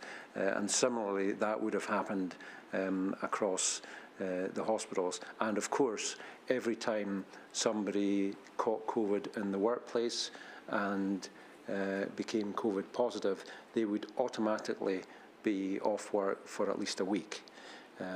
So that, of course, put huge pressure on the remaining doctors. So, for example, in my own group of practices, we now have 4 practices. I think we had 3 at the time. That would mean that at short notice, people would have to be redeployed elsewhere. So we were already way under-resourced in terms of staff in Scotland, and it got much worse during the pandemic, and it has got worse since. Can I ask, in terms of we've heard evidence about the health professionals being under-resourced prior to the pandemic. I'm wondering if you can assist me. Is there anything, putting aside simply recruiting more people, is there anything that, in your opinion, could have been done to enable more patients to have been seen during the pandemic, other than recruiting more healthcare staff? Is there anything that could have been done differently? Well, retrospectively, we perhaps could have divided patients into, and this would have depended upon proper testing, on those who were COVID positive, who had COVID, and those who were not. And if we had the adequate facilities and the adequate staff, we could then perhaps have continued to deliver long-term condition management, chronic disease management in general practice, and also perhaps we could have continued to deliver elective planned hospital care if we had separate systems. But I think in reality we did not have the staff to be able to do that. But in future that would, I think, be a better way of doing things. And then we wouldn't have this massive backlog that we have. We know that prior to the pandemic, well, March 2020, there were 335,000 people on waiting lists in Scotland, both for hospital inpatient and outpatient. And December 2023, that figure has risen to 680,000 on waiting lists. And not just the increased waiting lists, are there people who, had they received treatment earlier, with whatever condition they were suffering from wouldn't have deteriorated? Is that a fair comment? Yeah, and that's a common finding amongst general practitioners, that patients' conditions have worsened, and I'm thinking particularly of orthopaedic conditions, people's hips and knees, but also the population has become generally deconditioned, staying at home more, gained weight, and some long-term conditions haven't been managed as well as they might have been had the ongoing long-term condition management continued. And I mean, it's maybe an obvious question, but if a condition has deteriorated, does that mean that more extensive treatment will be required normally? It does, but one of the bigger concerns is sometimes the anaesthetist will not regard the patient fit for surgery. So people who might have had surgery pre-pandemic are no longer fit enough to have their surgery. I mean, and I'll come on to screening later this morning, or later this afternoon perhaps. In terms of screening for cancer, in your opinion, during the pandemic period from, say, March 2020 to the end of December 2022, and it may be different throughout that period, was the cancer screening available for people adequate? So from memory, I believe we stopped cervical screening for, now I may get this wrong, but I think from memory it was about 6 months. It may have been a year. And so in an ideal world, of course, we would want to have continued to do that screening. So it wasn't adequate, because screening works, and obviously we'd like to have continued to do it, but it was stopped.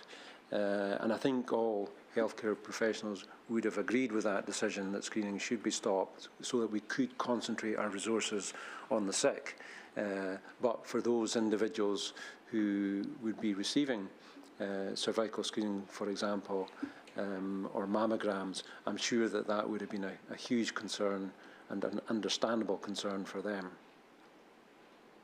And you, as a GP, you deal with this in your statement at paragraph 131. You talk about the demand on general practice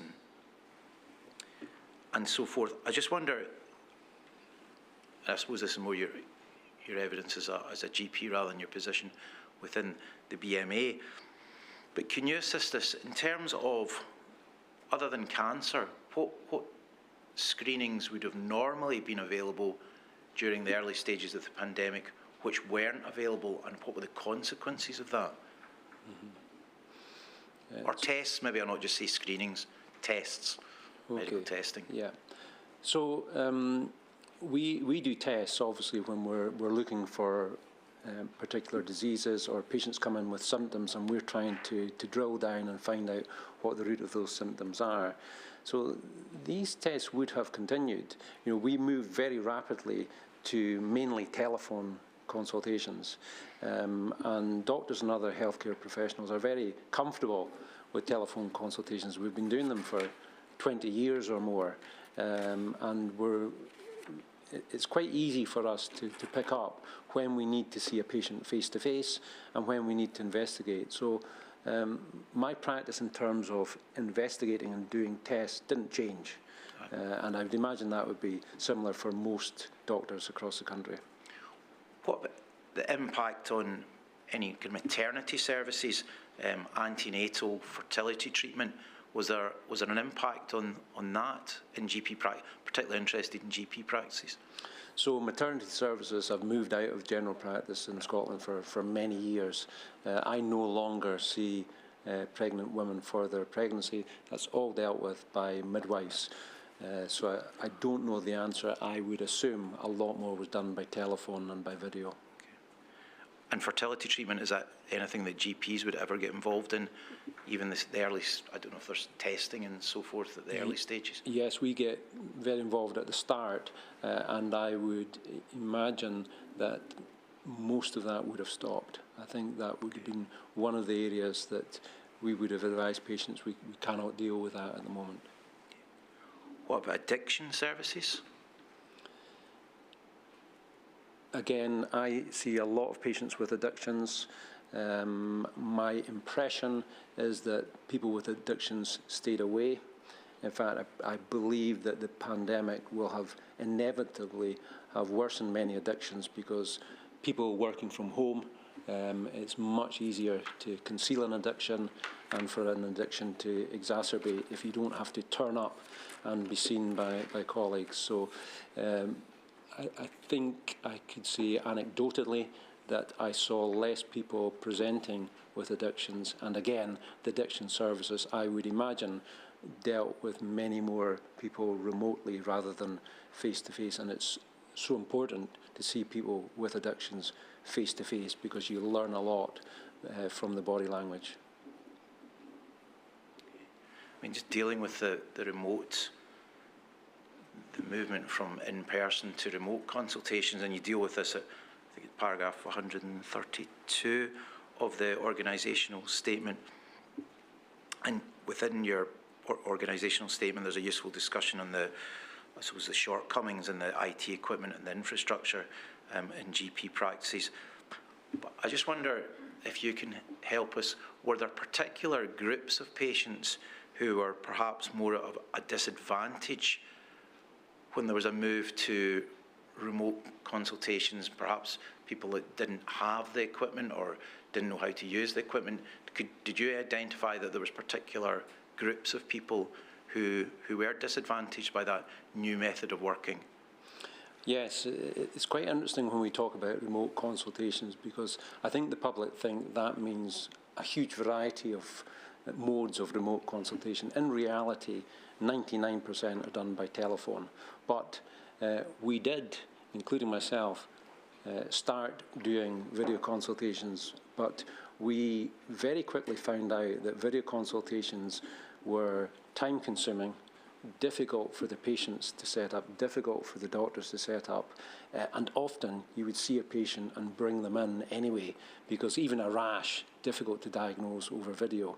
So I think video consultations, although pushed by the government, are not really found by many healthcare professionals, particularly GPs, as not being that useful. Although in the Highlands, for remote patients, there is a role. Tricia Greenhall, who's a researcher at Oxford University, has done a lot of research in this area, and she did a presentation to the annual representative meeting of the BMA, and what she showed was that remote consultations, particularly video consultations, widens inequalities. So particularly for people with disabilities, and immediately autism springs to mind. Not, video consultation not particularly good for dealing with people with that sort of disability, but also the elderly, and again ethnic minority groups, those who need translators. So video consultations definitely widen inequalities. And I remember dealing with a patient who had a background in IT, and she couldn't even sort her video consultation with me. It was quite amusing at the time, and I think I ended up speaking to her on the phone. I think we've all been there at some point over the last few years. At paragraph 141 of your statement, you then touch on the health of children, and I wonder if I could ask you, and I suppose these questions are also geared, or principally geared towards you with your experience having been a practicing GP for so long. Can you tell me, in terms of the pandemic, did that that you're aware of have any impact on the safeguarding of children? Is that something that, as a GP, you would be involved in? Or medical, say for instance, medical appointments in relation to potential foster care placements. Is that something that, as a GP, you've experienced? So I have experience of safeguarding as a GP and of doing fostering medicals, and I'm trying to think of those experiences during the pandemic. I know for sure that fostering medicals stopped during the pandemic, and in terms of safeguarding, I certainly was aware of widespread acknowledgement that there was an increase in domestic violence, which would inevitably impact on children. So you know, with parents being in the home, I think relationships certainly suffered for some families during the pandemic. I can't remember anything specifically said about safeguarding, but I think it'd be reasonable to make the assumption that there would have been a worsening of safeguarding incidents. Thank you. We'll hear from social work departments in due course and evidence. In any event, which they may have more, with respect, they may deal with it more on a daily basis. In terms of looked after children and young people, my understanding is that they normally have an annual medical arranged through the local authority with a general practitioner. I don't know if that's something you've ever dealt with. No, that's something that definitely doesn't happen. You know, there definitely isn't an annual medical with GPs done. That, you know, I've been a GP in my practice for 23 years. I think I can maybe remember doing one medical. So if those medicals are done, they're done elsewhere, and I'm not sure who does them. Okay, thank you. Moving forward to paragraph 156.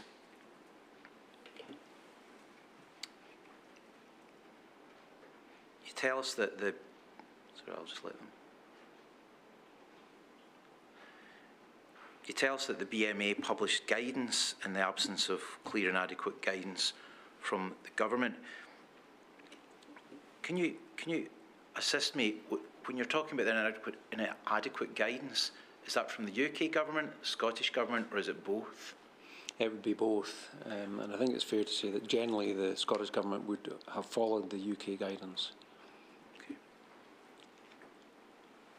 And was this guidance published throughout the pandemic period that we're interested in, from 2020 to 2022, or was it a one-off publication on a particular topic, or was it updated as matters developed? So the BMA was regularly producing guidance in various areas where they felt that the guidance was inadequate, or where the government had chosen not to put out guidance.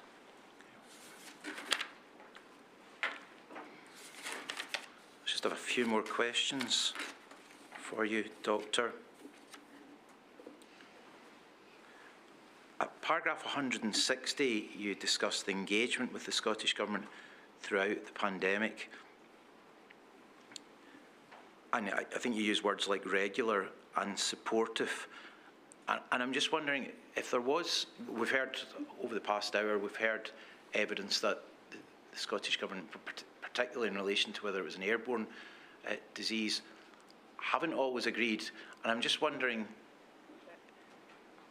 is that, when you say that the Scottish Government the meetings were regular and supportive, in what respect? So I know that the relationship between our national director, who's not a doctor, and the government was very good. And I've seen a list of about 6 different regular meetings that she attended.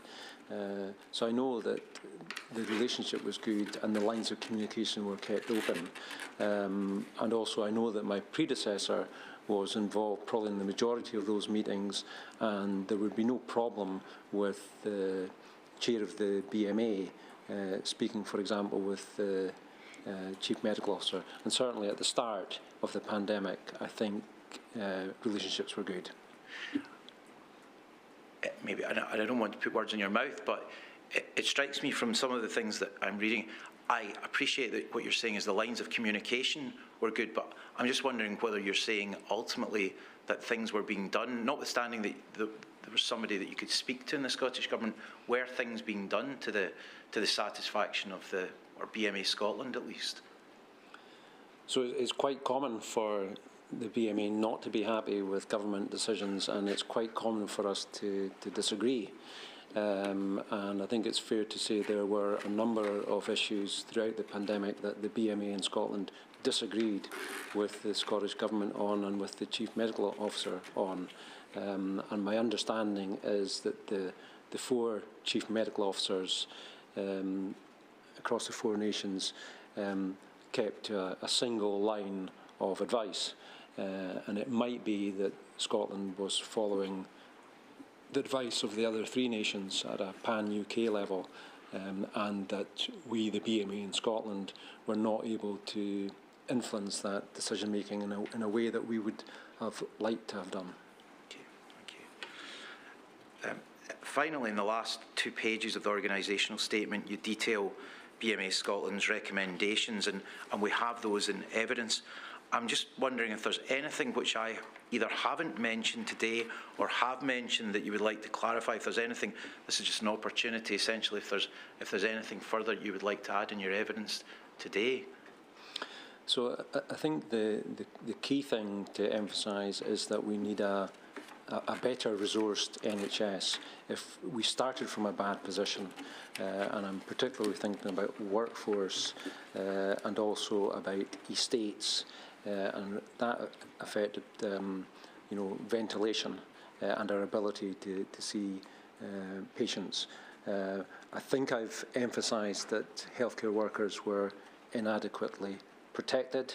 We didn't have the right control measures in place at source, with ventilation through the pathways and with the receptors, us, the healthcare workers.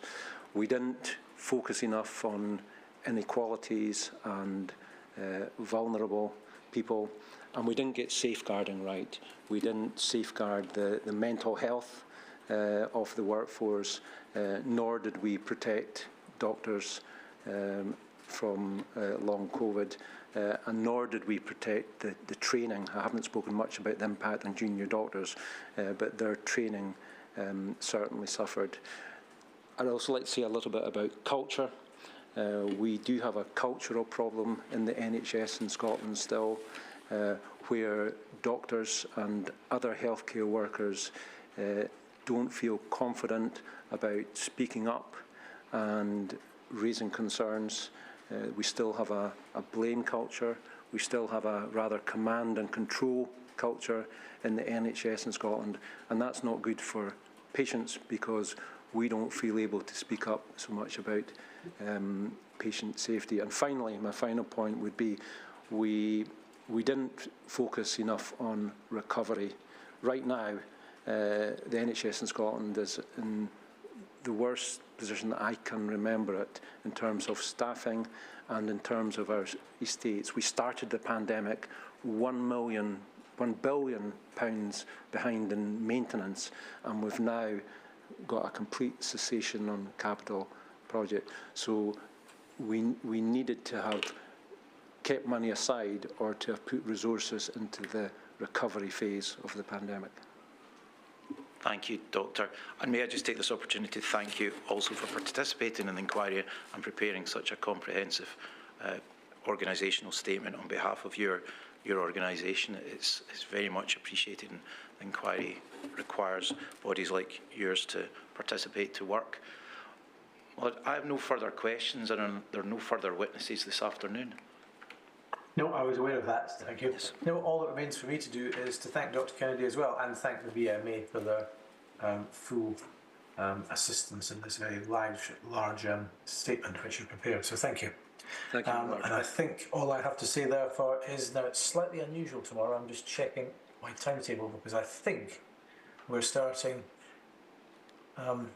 Now I'm told on my, I don't know if you know the answer to this, Mr. Dunlop, but I've got as usual tomorrow starting at 9:45. My recollection is that because of trying to condense work into a shorter period tomorrow, we're starting at 9:30. Can you confirm that? Or That's my understanding as well. Well, I'll certainly check with those that certainly will know without any doubt. But my understanding was there was to be an earlier start to accommodate Mr McCaskill and thereafter Ms Hedge. Yeah, that's what I thought as well. So I think, ladies and gentlemen, we're starting at 9:30 tomorrow morning. But until then, thank you all. Thank you, Lord.